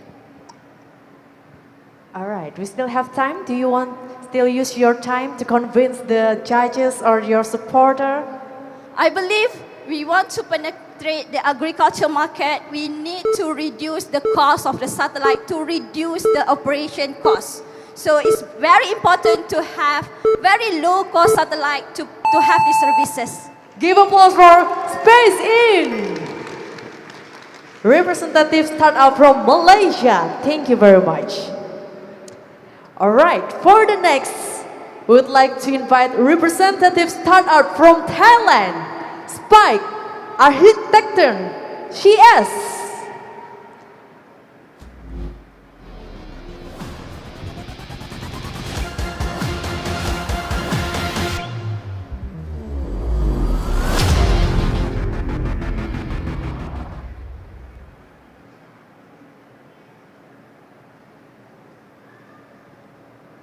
Hello. Have you ever wondered why the beauty treatment and the medical service has to pay by paint? Is there any other solutions or any other way can avoid the paint? One of the potential technology is called the micro technologies. It's the micro scale needles that minimally embedded to your skins, and it can enhance the efficacy of your skin cares or the medicals. But why is this amazing technology is not widespread in the market already? It's because they have the limitations in the productions. They have currently bottleneck is that they have like low production rates, the low capacities, also with a design choice. Our technology is unlock these limitations. We have the ultra-fast productions and customizable features. Our exclusive technology is called the microspike technologies. It's a tiny needle that has unique of the designs that can enhance the efficacies of the medicine, skincare, and such. We have customizable, available for features, so we can produce many kinds of the applications to suit for the application for the customers. Right now, we also have like 30 patents in our technologies, and we are the company that has the fastest rate of the productions this microneedle technologies. Also with the scales of the patch. We are now the one that can doing the largest patch of the microneedle in the world. So what is this technology uses for? These technologies can provide you like a product from the medical device to the cosmetic product. We have been collaborating with many hospitals in Thailand to develop a new product from the cosmetic like wrinkle care and acne care to the vaccine delivery and the pain relief delivery. All our product has been developed under the ISO 13485, that is the medical device standards. You can make sure that our product is safe because like This product has been passed all the tests for skin sensitization, skin irritations, and cytotoxicity. So our market size is very large. As long as it was the transdermal delivery, we can enable them. We can do from the medicinal product to the cosmetic product and even the advanced sensors.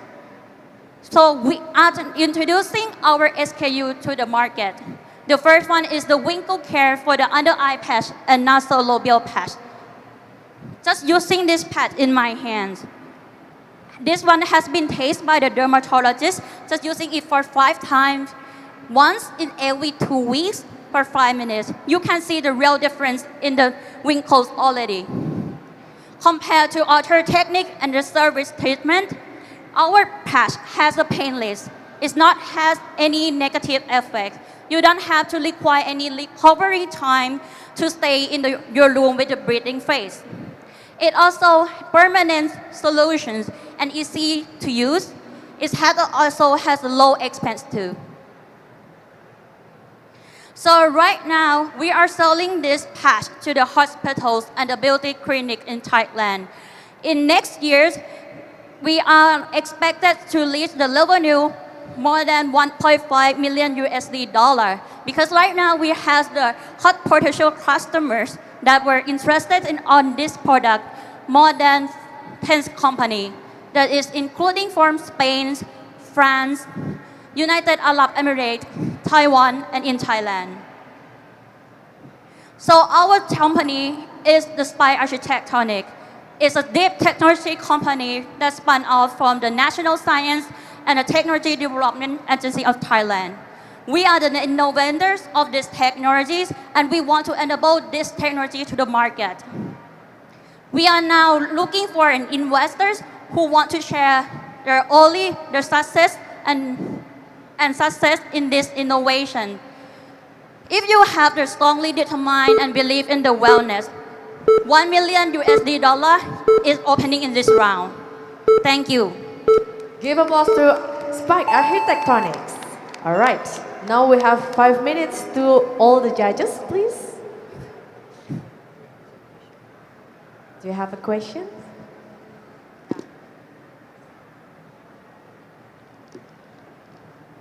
So your product is unique. Have you got it patented? You're going to get it patented, is it? So, are you going to get this product patented? Product patented? Your micro needle. Yeah, it's micro needles. It's micro needle technology. Is it unique to you, or is it manufactured earlier by somebody else also? Manufacturers by us. We have the factories. So has anybody done it earlier, or you're the first to do this? We are the first ones to do these technologies. The other company also has kind of similar of the product, but the technology is different. Their technologies can just doing the cosmetic product because the technologies. But we are the only company that can do the medical device and the medicinal product. Right now, the available product in the market is like an acne patch, just a small one. That patch is on your skin.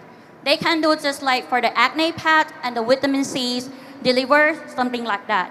But we are way more advanced than that. We can deliver like some kind of vaccines, medicines, and also the light therapy to the skin. How about the regulation using your technology? Yeah, right now we are in the process to submit the regulations in Thailand and in Europe. There were 2 classes of our product. One is the cosmetic class that can sell to the pharmacies or the modern trade right now. Then another class that has to use by the doctor is the medical device. That kind of product has a longer height and longer needles that it will be penetrate through your like deep layer of the skin. Can I ask you to repeat what problem are you solving for? We are solving the problem and disrupting the traditional solution by using the hypodermic injection, and it has caused a lot of pain for the skin.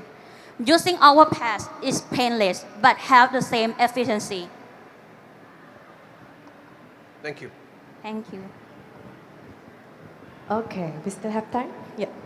What kind of health issues could your product address? We can address like the medicines, like medicine delivery, like through. This is for the example of the case. Right now, we have been developed like a pain relief delivery for their patients that has the knee surgeries. After they got the knee surgeries, they had to inject that like a pain relief in their bones every 4 hours. But the patients and the doctors are right now using our pads instead of using the needle that inject to the bone. So the patient then has no pain and like can be a lot heavier to have the service in the hospitals. Profit margin and scaling strategy.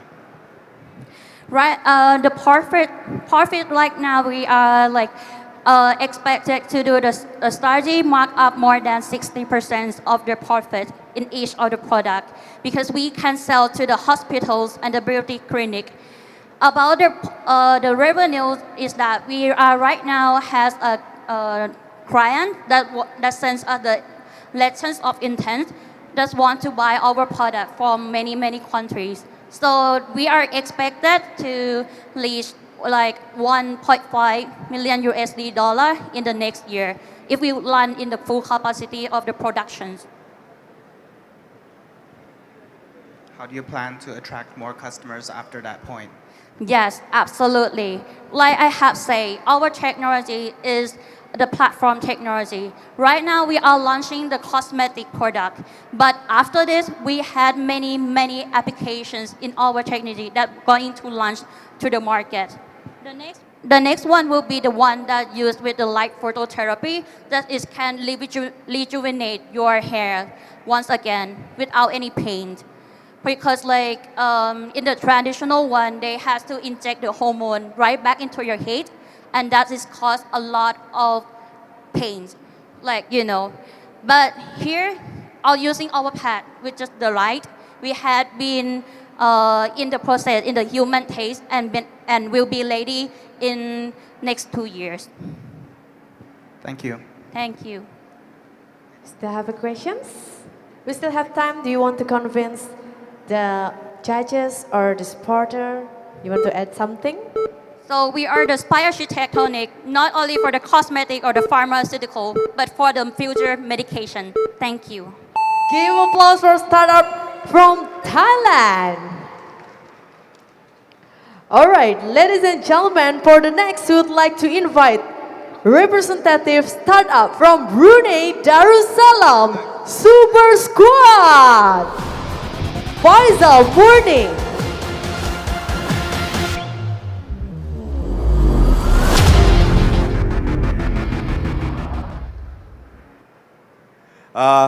Can I start now?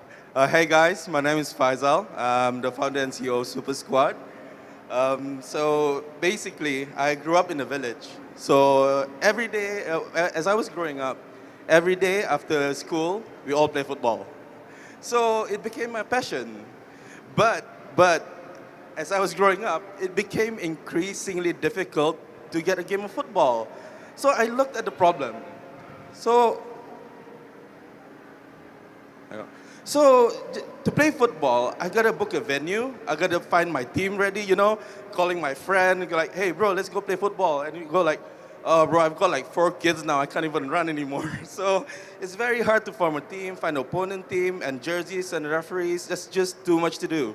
So I got really frustrated. So that's why I created Super Squad.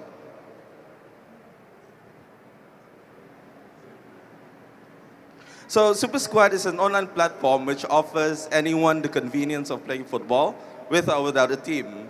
And the special thing is about it is we convert it into a gaming arena, so players can win medals, trophies, and prizes. So this is how it works. All you need to do, you want to play football, just select what date and which venue you want to play. So we have 20-minute games, and all you need to do is select which position you want to play. So if you want to play striker or goalkeeper and midfielder, and that's it. So everyone comes together, and we prepare everything. So in a nutshell, this is how it looks like. They book through the platform. We've got strong engagement on and off the pitch. And at the end of every season, we give the players prizes. So we started at the end of 2018, and within a year, we got a big support sponsorship from Tourism Malaysia. Thank you. So that's where we launched our platform in Kota Kinabalu, and it was officiated by our former minister. And so we sponsored free flights and free hotel stays for 83 packs for our opening ceremony.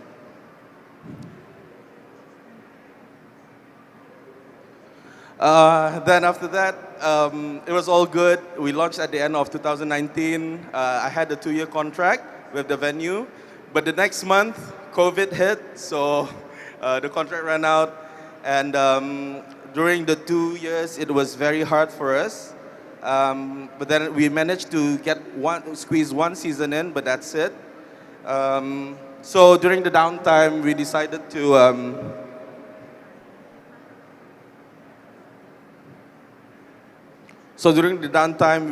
when we cannot play contact sports, we decided to create a badminton version. So we trialed it for 3 months and managed to get 200 plus players. And after we recently just restarted back in Brunei.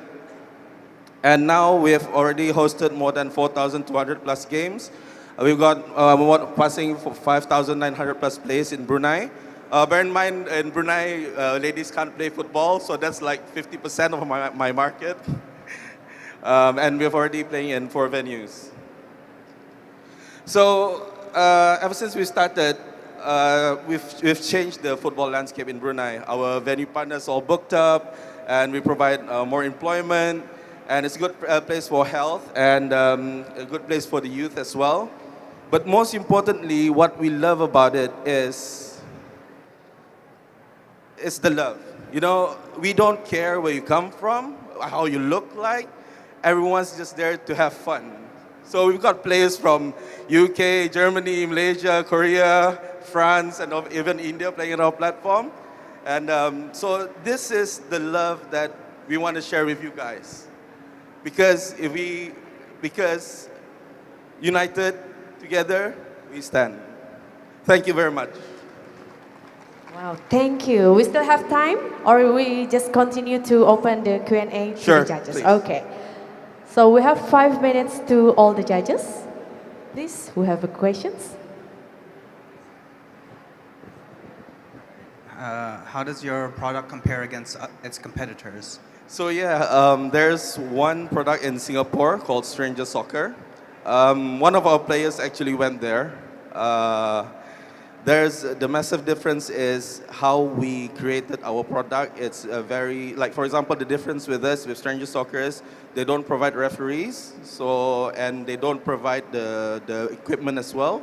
So in Super Squad, we provide the bibs and we provide the referees, so everything is just like that. How do you attain traction for your product? So in Brunei, first of all, I believe like it was just not me feeling the pain just to get the game.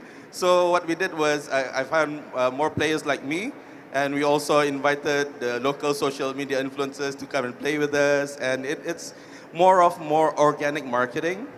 So that's how we started. Thank you.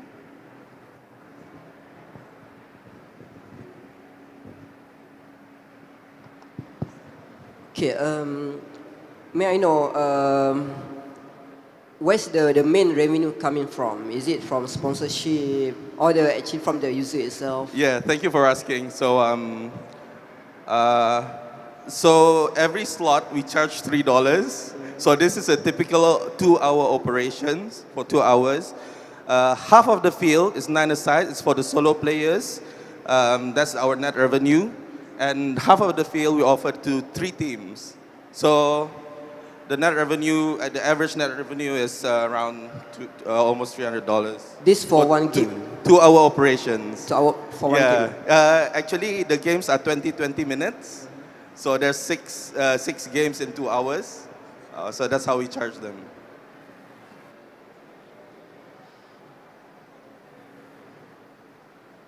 Okay, you means that for the solo one, for example, if I want to play this soccer using your apps, I need to pay the $3 per slot. Per slot. Yeah. So it depends on you.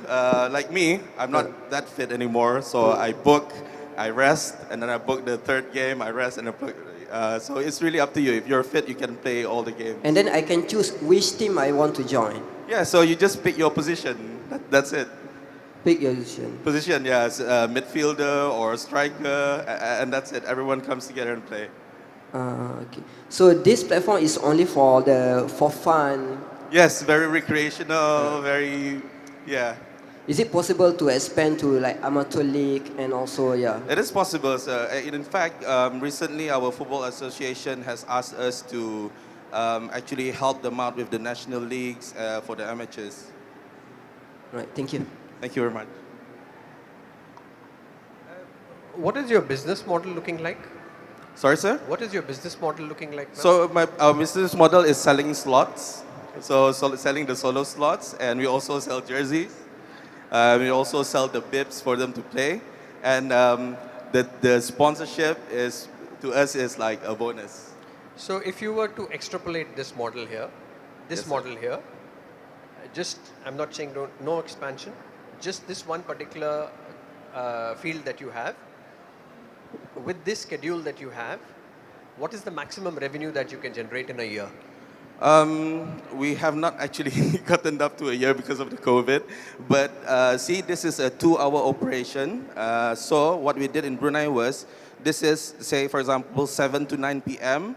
So we do it again for 9 to 11 p.m. So that's actually double of what we get. So, and we have like games every day, and now we're operating in 4 venues. So in a month, what would you generate out of this venue? For one venue, we'll generate around profit minus, yeah. So profit will be around 6,000 Brunei dollars per venue. And you operate 4 venues right now? Everything paid for, sir. You have 4 venues, okay. Thank you. Thank you. We still have time. There's any questions? Or maybe you want to add something to convince the judges? Well, this is during our expansion in Kota Kinabalu. So we flew our top players to play in Kota Kinabalu, the one who ended up in the leaderboards.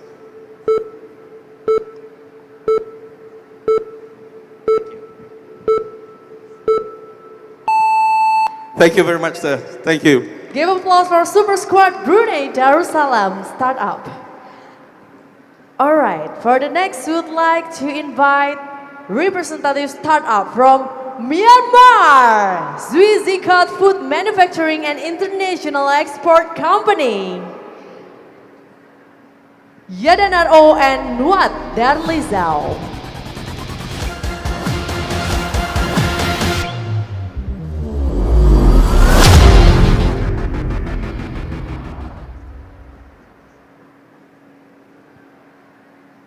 Hello, everyone.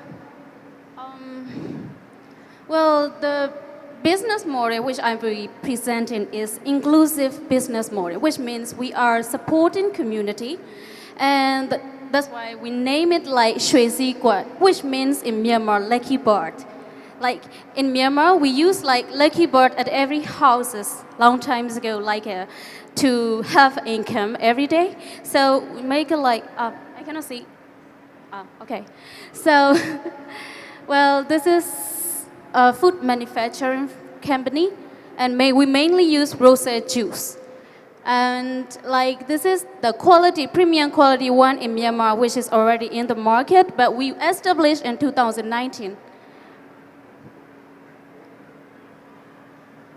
Company history is like that, but I only have like 5 minutes, so let me take it another slide. And this is the story of our company, which is just established in 2019, and fruit, mainly produce fruit. The objective is like we want to only 2 things. We want to support the people who need jobs in our country, and we are using waste product to produce fruit, juice, something like that. And yeah, the native social livelihood agricultural growth, I'm sorry, I'm nervous, to increase farmers' incomes and improve their living standard. Well, the business model is inclusive business model because the main core value of this company is to create high value products locally made by raw materials, and also we are helping to the people, especially to the farmers. As you may know, Myanmar is like agriculture full with rich in natural resources, but agricultural growth we need some technology wise and things. So for this business, we have been working together with Korean government, which is developing for agricultural growth, and we may have like adapting some technologies from Korea. Well, market size is just this global rosette market size is expected to US dollar $244.9 million by 2017. Marketing plan is like this. We are going with so many different business channels already, and we are already in the market, and you can buy anywhere in Myanmar until now.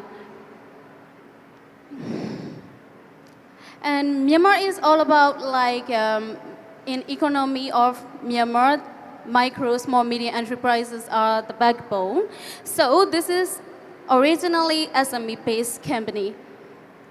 And these are the like rosette beds, and the crops, which is waste product normally. In Myanmar, we eat rosette plants and leaves as a curry, but we don't use crops like beds. So we use this as a juice and like healthy juice with the technology adapted by Korea.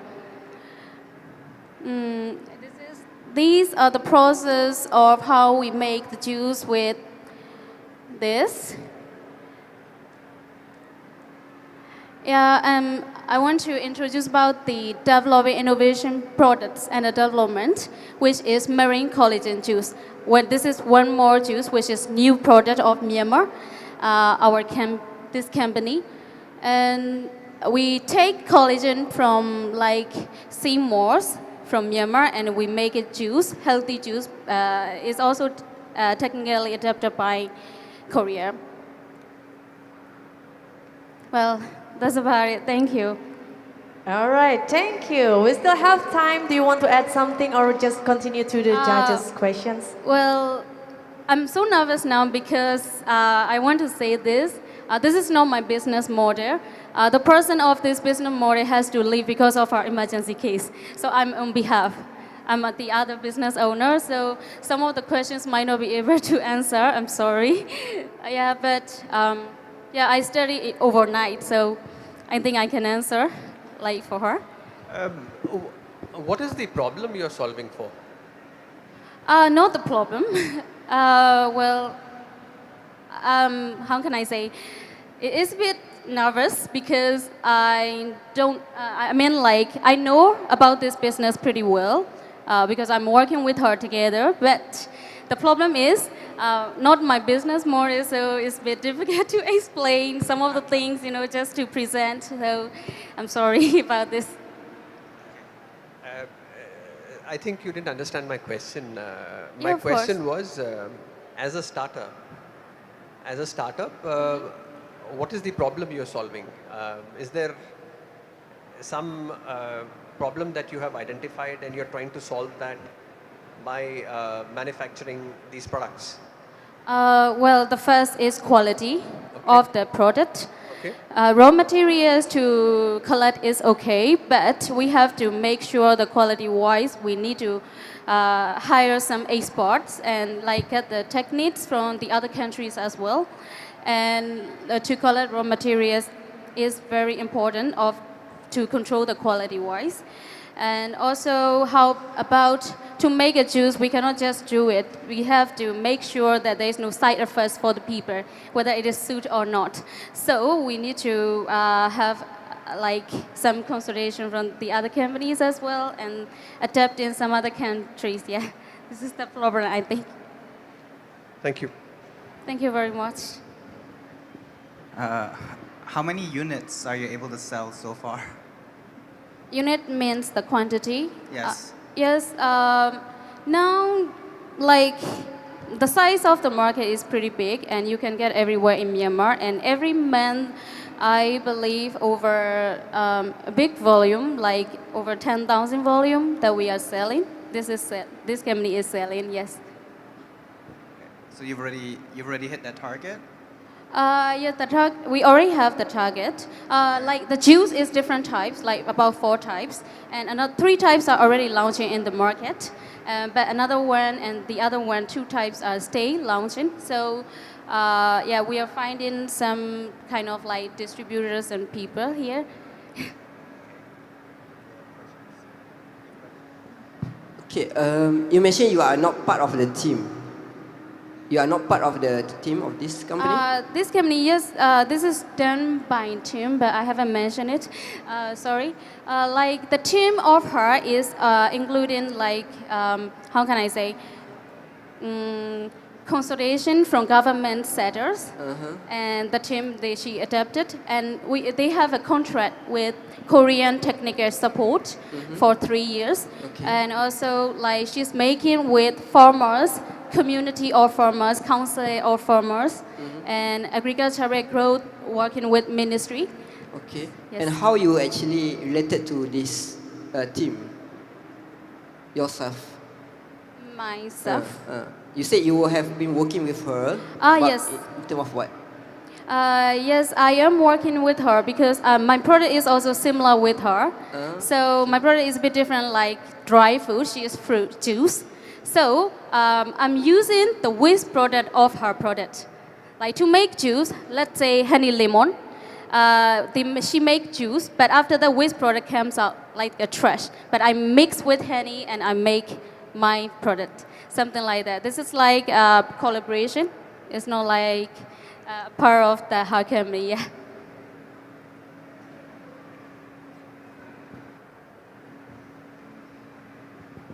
Okay, still have Thank another you. questions? The judges?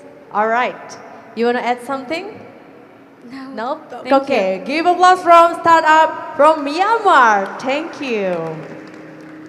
All right, for the next, last but not least, representative startup from India, ex Vinito Suramya Astana.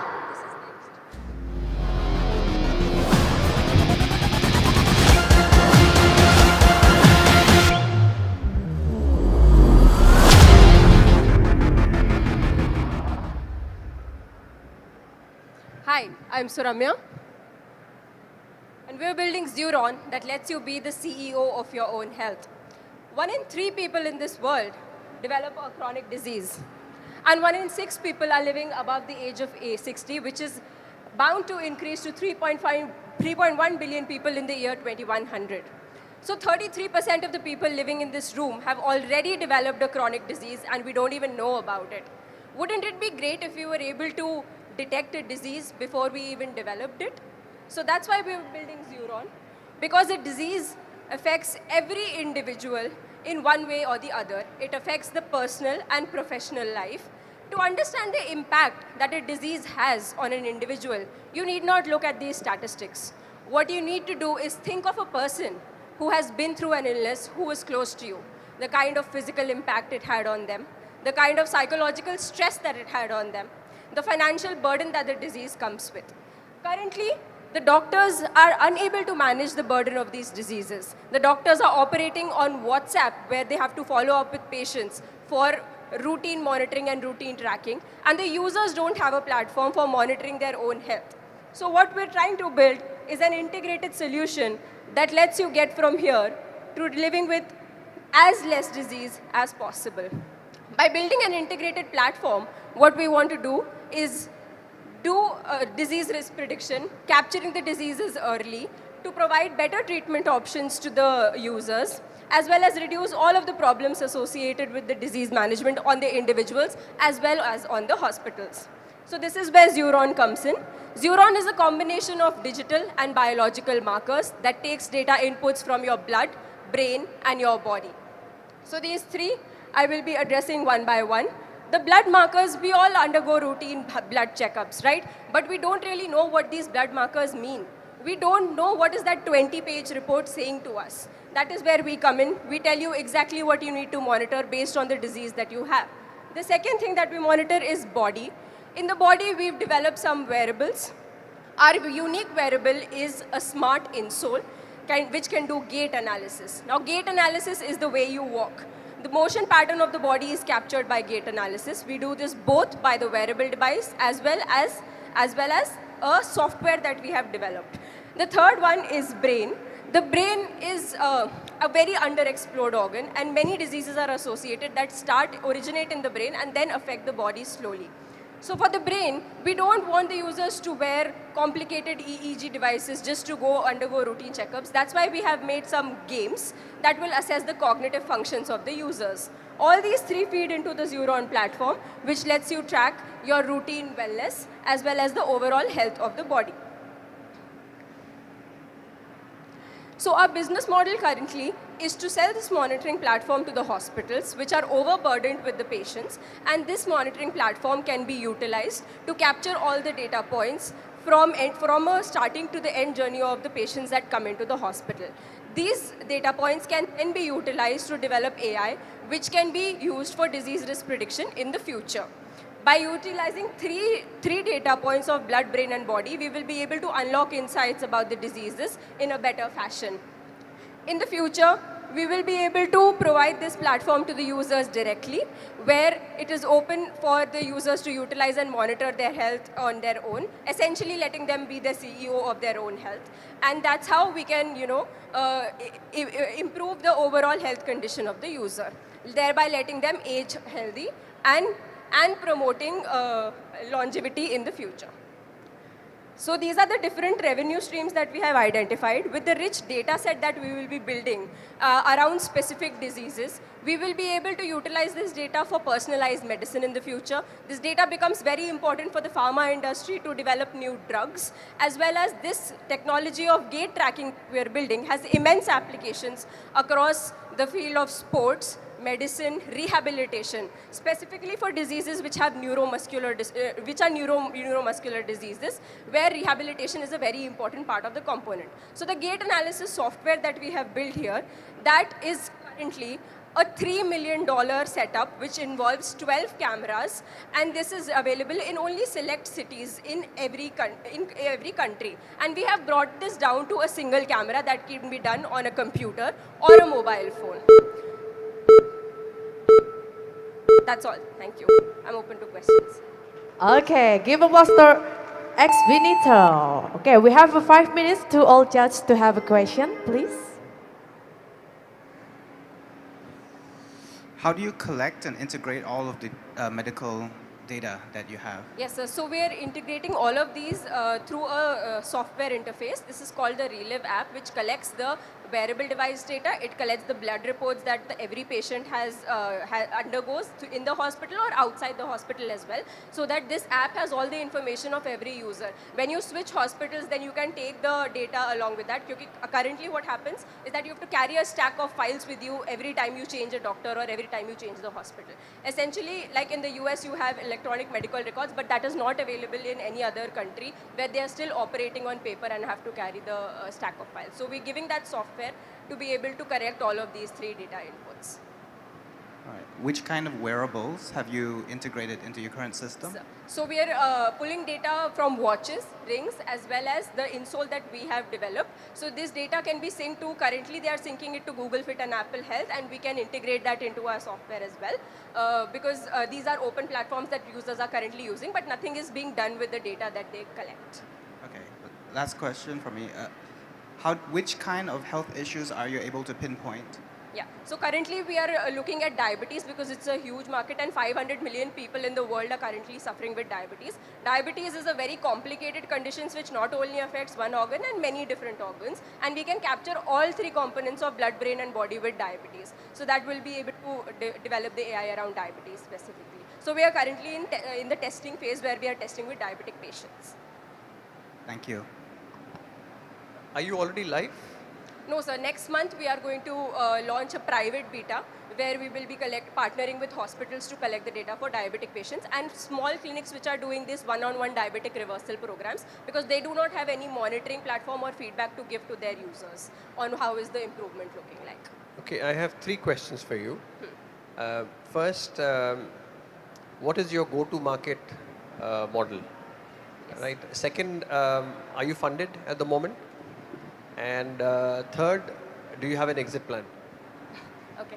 So, like I said, our GTM is basically to sell this software to the hospitals, essentially for 50 users a specific fee. We have planned to keep it as low as possible because these are small clinics. So first we'll be giving the software to the hospitals only, which who know how to handle this data, what is the interpretation of this data. Once we are able to establish and validate the model with patients, then 5 years down the line we can open it to the public and they can use it in their day-to-day lives for their own tracking.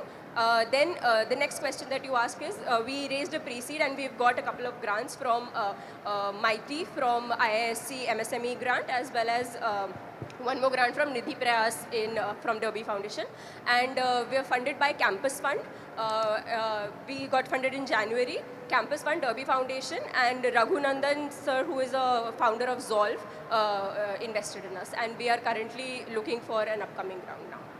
The third is, exit plan is we filed for the patent for our wearable and we are also building the embedded system around the wearable that we have. Once we are able to get the patent, both global and India, that's essentially what we are looking at, and also selling this analytics platform to the companies who are already doing healthcare services as diabetic reversals or disease management platform. That's what we are looking at.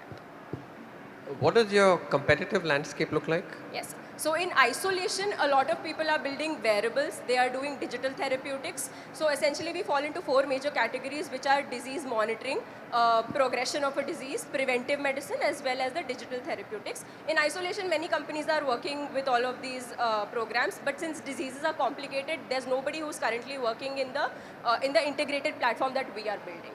So companies like MindMaze have wearables for Parkinson's disease as well as Alzheimer's disease. There are companies like Modality.ai which are building the questionnaire-based assessment for neurodegenerative diseases, but nobody is looking at the holistic analysis of brain, body and blood that we plan to do. May I know, for the data of this patient actually, where actually be stored? Is it within your company or is it, Yeah, so there are, with all the kinds of data that are involved with patient samples, there are several compliances to be followed. Currently what we are following is the ISO 13485 definitions which are there for medical devices. We have implemented that, and that needs the data to be stored on the AWS platform that we have. And give applause to Xvinito. Thank you very much. All right, ladies and gentlemen, that was 12 startup candidates. Please give a round of applause. Wow, it's surprisingly so amazing. Now, it's not complete if we are not asked to the judges. Please kindly to give a comment and short remarks one by the judges. Maybe start from our judges leader, Dr. Tanawan P. Waiwi, please come to the stage to give a comment and short remarks after you see all of the startup candidates. Give applause, please, to Dr. Tanawan P. Waiwi. All right. So I'm very happy to see a very wide variety of startups today, everything from healthcare, educational technology, also food tech and space tech. I see that's a very good representation of our regions, and well, tomorrow will be the results of today's pitch battle. And I wish all competitors a very successful operations and business. I wish them all the best in the future. Thank you. All right, thank you very much. And for the next, please, Mr. Abdul Hakim Sahidi to give you a comment and short remarks about this competition.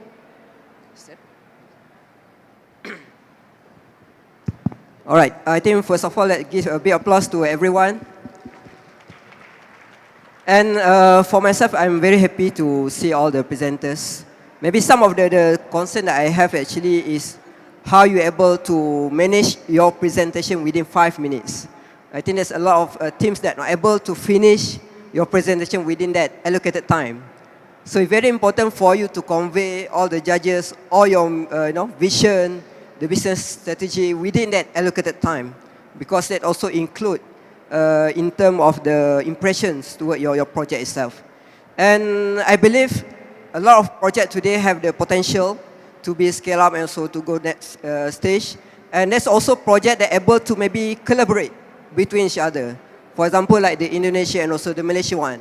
Why not you can collaborate to make it better solutions that can solve the issue in the world. So looking forward to maybe exchange contact with all the presenters. And yeah, thank you very much again for the organizer for inviting me. Thank you. Thank you very much, Mr. Abdul Hakim Sahidi. And next, we'd like to hear the comment from Mr. Arijidat. Please give a round of applause to Mr. Arijidat.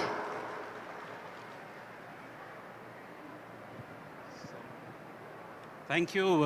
It was a real privilege to be part of this event. And compliments to all the startups. I was quite amazed by the confidence that they had in answering all these questions. And all of them are working in great areas, impact areas, as was said, space tech, health. And all of them, I'm sure, have amazing futures. So I wish you all the best. That's all. Thank you. Thank you very much, Mr. Arijidat. And for the next, Mr. Ahis Kapahi, please give the comment about the startup pitch battle competition for today.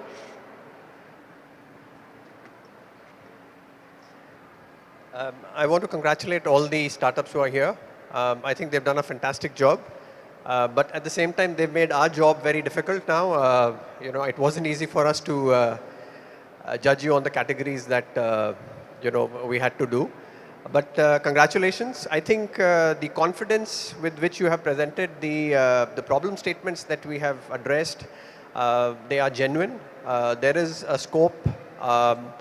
What I would like to say is that some of you were not very clear on the business models. I think we can work a little bit on the business models. I think from a startup perspective, an exit model is also very important. I don't want to sound like a VC. I'm not a VC, but being a startup myself a few years ago, I do understand the challenges. So congratulations, wish you all the best, and this is not the last time that we are seeing you here. Thank you. Thank you, Mr. Ahis Kapahi. And next, we would like to comment from representative Plug and Play, Andita Karamin. Please give a round of applause to Ibu Andita Karamin.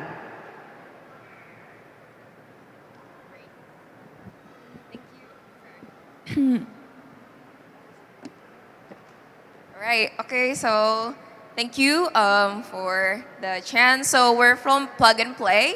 Plug and Play is one of the early stage venture capital in Indonesia. So it's it's an honor for us to be invited in this event.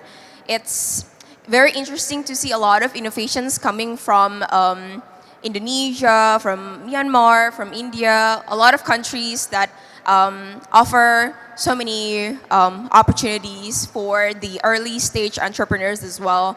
So yeah, for us as a VC, I think it's a very interesting chances for us to explore, because a lot of entrepreneurs see the problems and solutions coming from different backgrounds.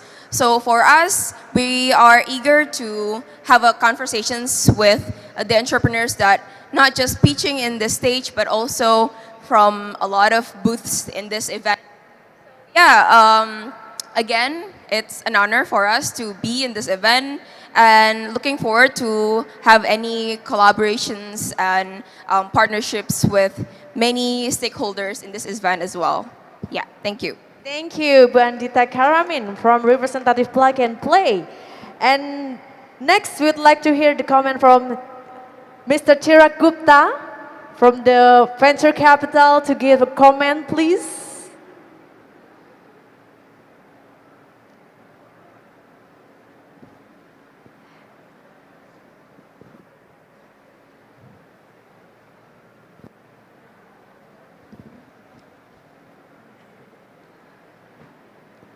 Thank you. Thank you for giving the opportunity, and loved the pitches, loved listening to the conversations, and it was very impressive, some of the problems that we were solving in Indonesia, in Malaysia, or the entire Southeast Asia and India. The problem statements are very similar, but how we are solving it probably is a bit different. So interested, very impressed, very happy to see the kind of presentations we had. Very happy to also have follow-up conversations with some of the startups, incubators, policymakers here.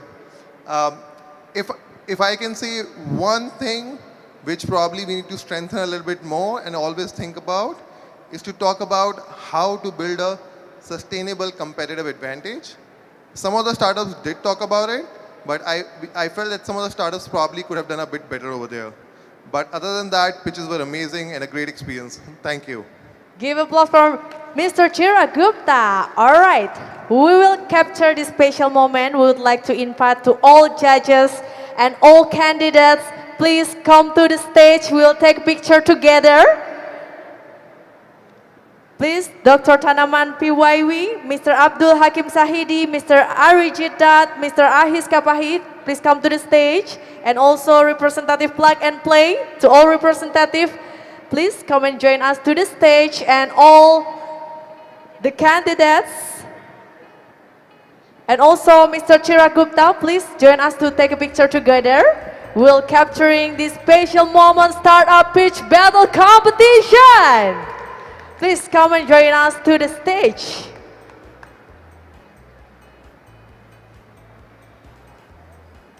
All right. So maybe you can talk to the judge and take another step to be the winner for tomorrow.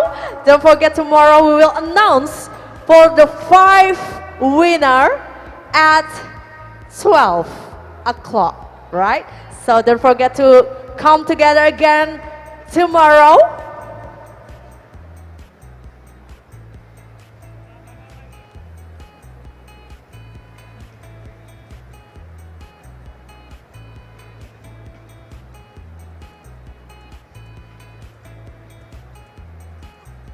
Please getting closer, everyone. All right, please give the pose, and after that you can do the conversation. All right, ladies and gentlemen, please give a round of applause to Startup Pitch Battle Competition. Thank you very much. All right, please give a round of applause once again, ladies and gentlemen. Thank you very much. That was also close our event. And don't forget, thank you very much to all the judges. Please come back to your seat, and to all candidates, thank you very much and good luck. Tomorrow, we will announce who will be the winner at 12. And don't forget to come again together here in this area. We will announce in closing ceremony. All right, so thank you for your presentation for today. And I'm Chera Pasti, have to sign out. And see you next time.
I would like to congratulate the organizers, BRIN Indonesia, as well as DST India, for a very successful hosting of the first ever ASEAN India Startup Festival. Our team at the ASEAN Secretariat, we are indeed very pleased to be part of this festival, which is really fostering a very vibrant ecosystem for startups in ASEAN and also in India, and bringing us together. The ASEAN Secretariat, we all are committed towards strengthening our cooperation with India in science and technology initiatives such as this. Therefore, we like to see a continuation of the co-hosting of this festival and hopefully making of an annual event on our calendars in the coming years. I hope everybody has had a productive and a profitable time spending in Bogor in this year's festival, and hopefully we'll be able to see each other again the next time. Hello, good morning. I'm very happy that ASEAN India Startup Festival is taking place in the beautiful city of Bogor near Jakarta in Indonesia. As all of you know, this is a part of ASEAN-India Friendship Year commemorating 30th anniversary of establishment of relationship between ASEAN and India. You may also know that the startup culture is flourishing in India. Today, we have almost 77,000 startups registered in India. If we have to compare it with 2015, at that time we had less than 500. As a result of proactive policies of Government of India, initiatives like Making India, today we have more than 100 unicorns and having total value of 340 billion. And you would be surprised to know that in 2021 only we had 44 unicorns with total value of 93 billion, and this year already 21 unicorns are born with a value of 23 billion. This is an indicator of how the startup culture is booming in India, and we would very much like to share that experience with the participants from the ASEAN member states. And I'm so happy that almost all the ASEAN member states are represented in this festival. So I wish all the participants very best. Thank you very much.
I would like to congratulate the organizers, BRIN Indonesia, as well as DST India, for a very successful hosting of the first ever ASEAN India Startup Festival. Our team at the ASEAN Secretariat, we are indeed very pleased to be part of this festival, which is really fostering a very vibrant ecosystem for startups in ASEAN and also in India, and bringing us together. The ASEAN Secretariat, we all are committed towards strengthening our cooperation with India in science and technology initiatives such as this. Therefore, we like to see a continuation of the co-hosting of this festival and hopefully making of an annual event on our calendars in the coming years. I hope everybody has had a productive and a profitable time spending in Bogor in this year's festival, and hopefully we'll be able to see each other again the next time. Hello, good morning. I'm very happy that ASEAN India Startup Festival is taking place in the beautiful city of Bogor near Jakarta in Indonesia. As all of you know, this is a part of ASEAN India Friendship Year commemorating 30th anniversary of establishment of relationship between ASEAN and India. You may also know that the startup culture is flourishing in India. Today, we have almost 77,000 startups registered in India.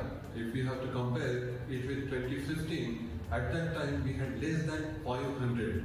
As a result of proactive policies of Government of India, initiatives like Make in India, today we have more than 100 unicorns and having total value of 340 billion. And you would be surprised to know that in 2021 only we had 44 unicorns with total value of 93 billion, and this year already 21 unicorns are born with a value of 23 billion. This is an indicator of how the startup culture is booming in India, and we would very much like to share that experience with the participants from the ASEAN member states.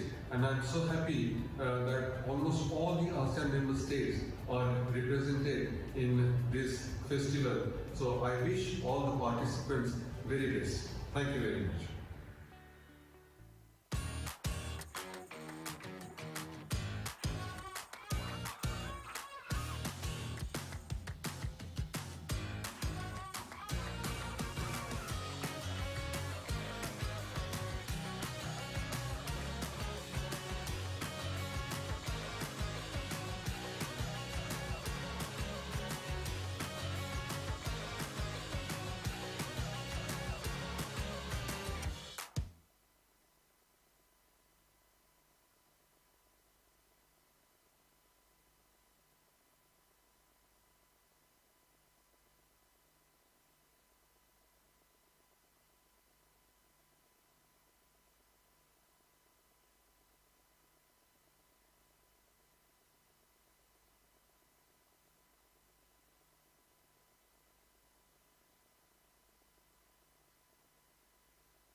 Smart FM, the spirit of Indonesia, part of Kompas Gramedia Radio Network. Kami hadir bukan sekadar menghibur. Kami hadirkan berbagai program berkualitas, membuka wawasan, menginspirasi, dan menguatkan, melewati berbagai krisis dan situasi penuh tantangan.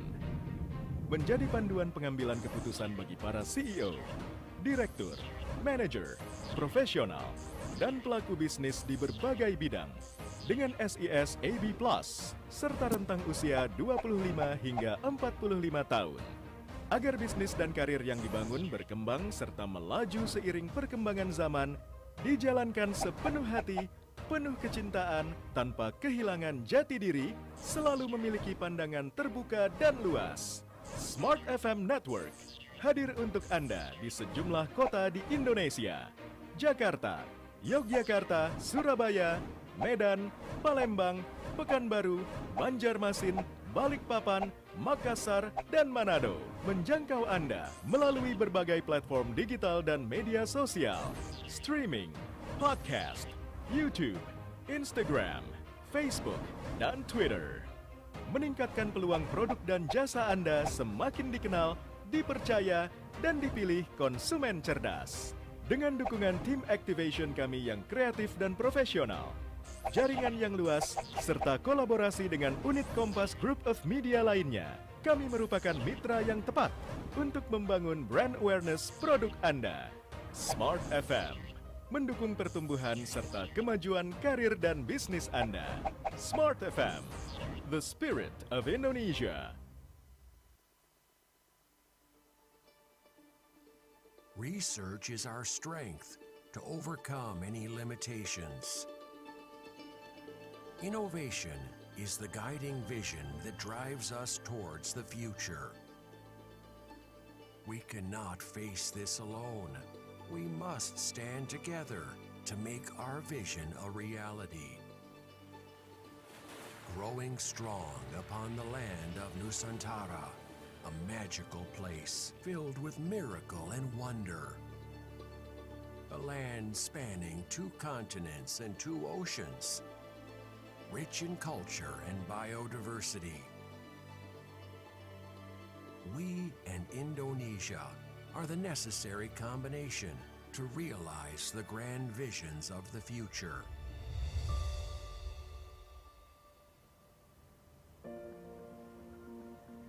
Like an orchestra, BRIN harmonizes research, development, assessment, application, and also synergies, invention, and innovation in Indonesia. We created an ecosystem consisting of 7 deputies, 12 research organizations, and 85 research centers dispersed throughout Indonesia. Research Organization for Aeronautics and Space, Research Organization for Nuclear Energy, Research Organization for Energy and Manufacture, Research Organization for Earth Sciences and Maritime, Research Organization for Life Sciences and Environment, Research Organization for Electronics and Informatics, Research Organization for Social Sciences and Humanities, Research Organization for Archaeology, Language, and Literature, Research Organization for Health, Research Organization for Nanotechnology and Material, Research Organization for Agriculture and Food, Research Organization for Governance, Economy, and Community Welfare. BRIN catalyzing research and innovation to develop an advanced scientific ecosystem in Indonesia with 2 main targets. BRIN realizes the tremendous potential of the nation's youth in the field of science and technology. Thus, various research and innovation policies are being formulated to develop and cultivate human resources with high competence and aptitude in science and technology. Creating many excellent programs is a form of BRIN's commitment to researchers, innovators, and the general population from various disciplines across the nation. The research and innovation ecosystem quality improvement in Indonesia is also realized through the collaboration of various ministries, institutions, domestic industries, and regional governments, to name a few, by forming the Regional Research and Innovation Agency, or RIDA. Moreover, cooperation with various foreign research institutions continue to be developed through active participation as member of various organizations and international forums.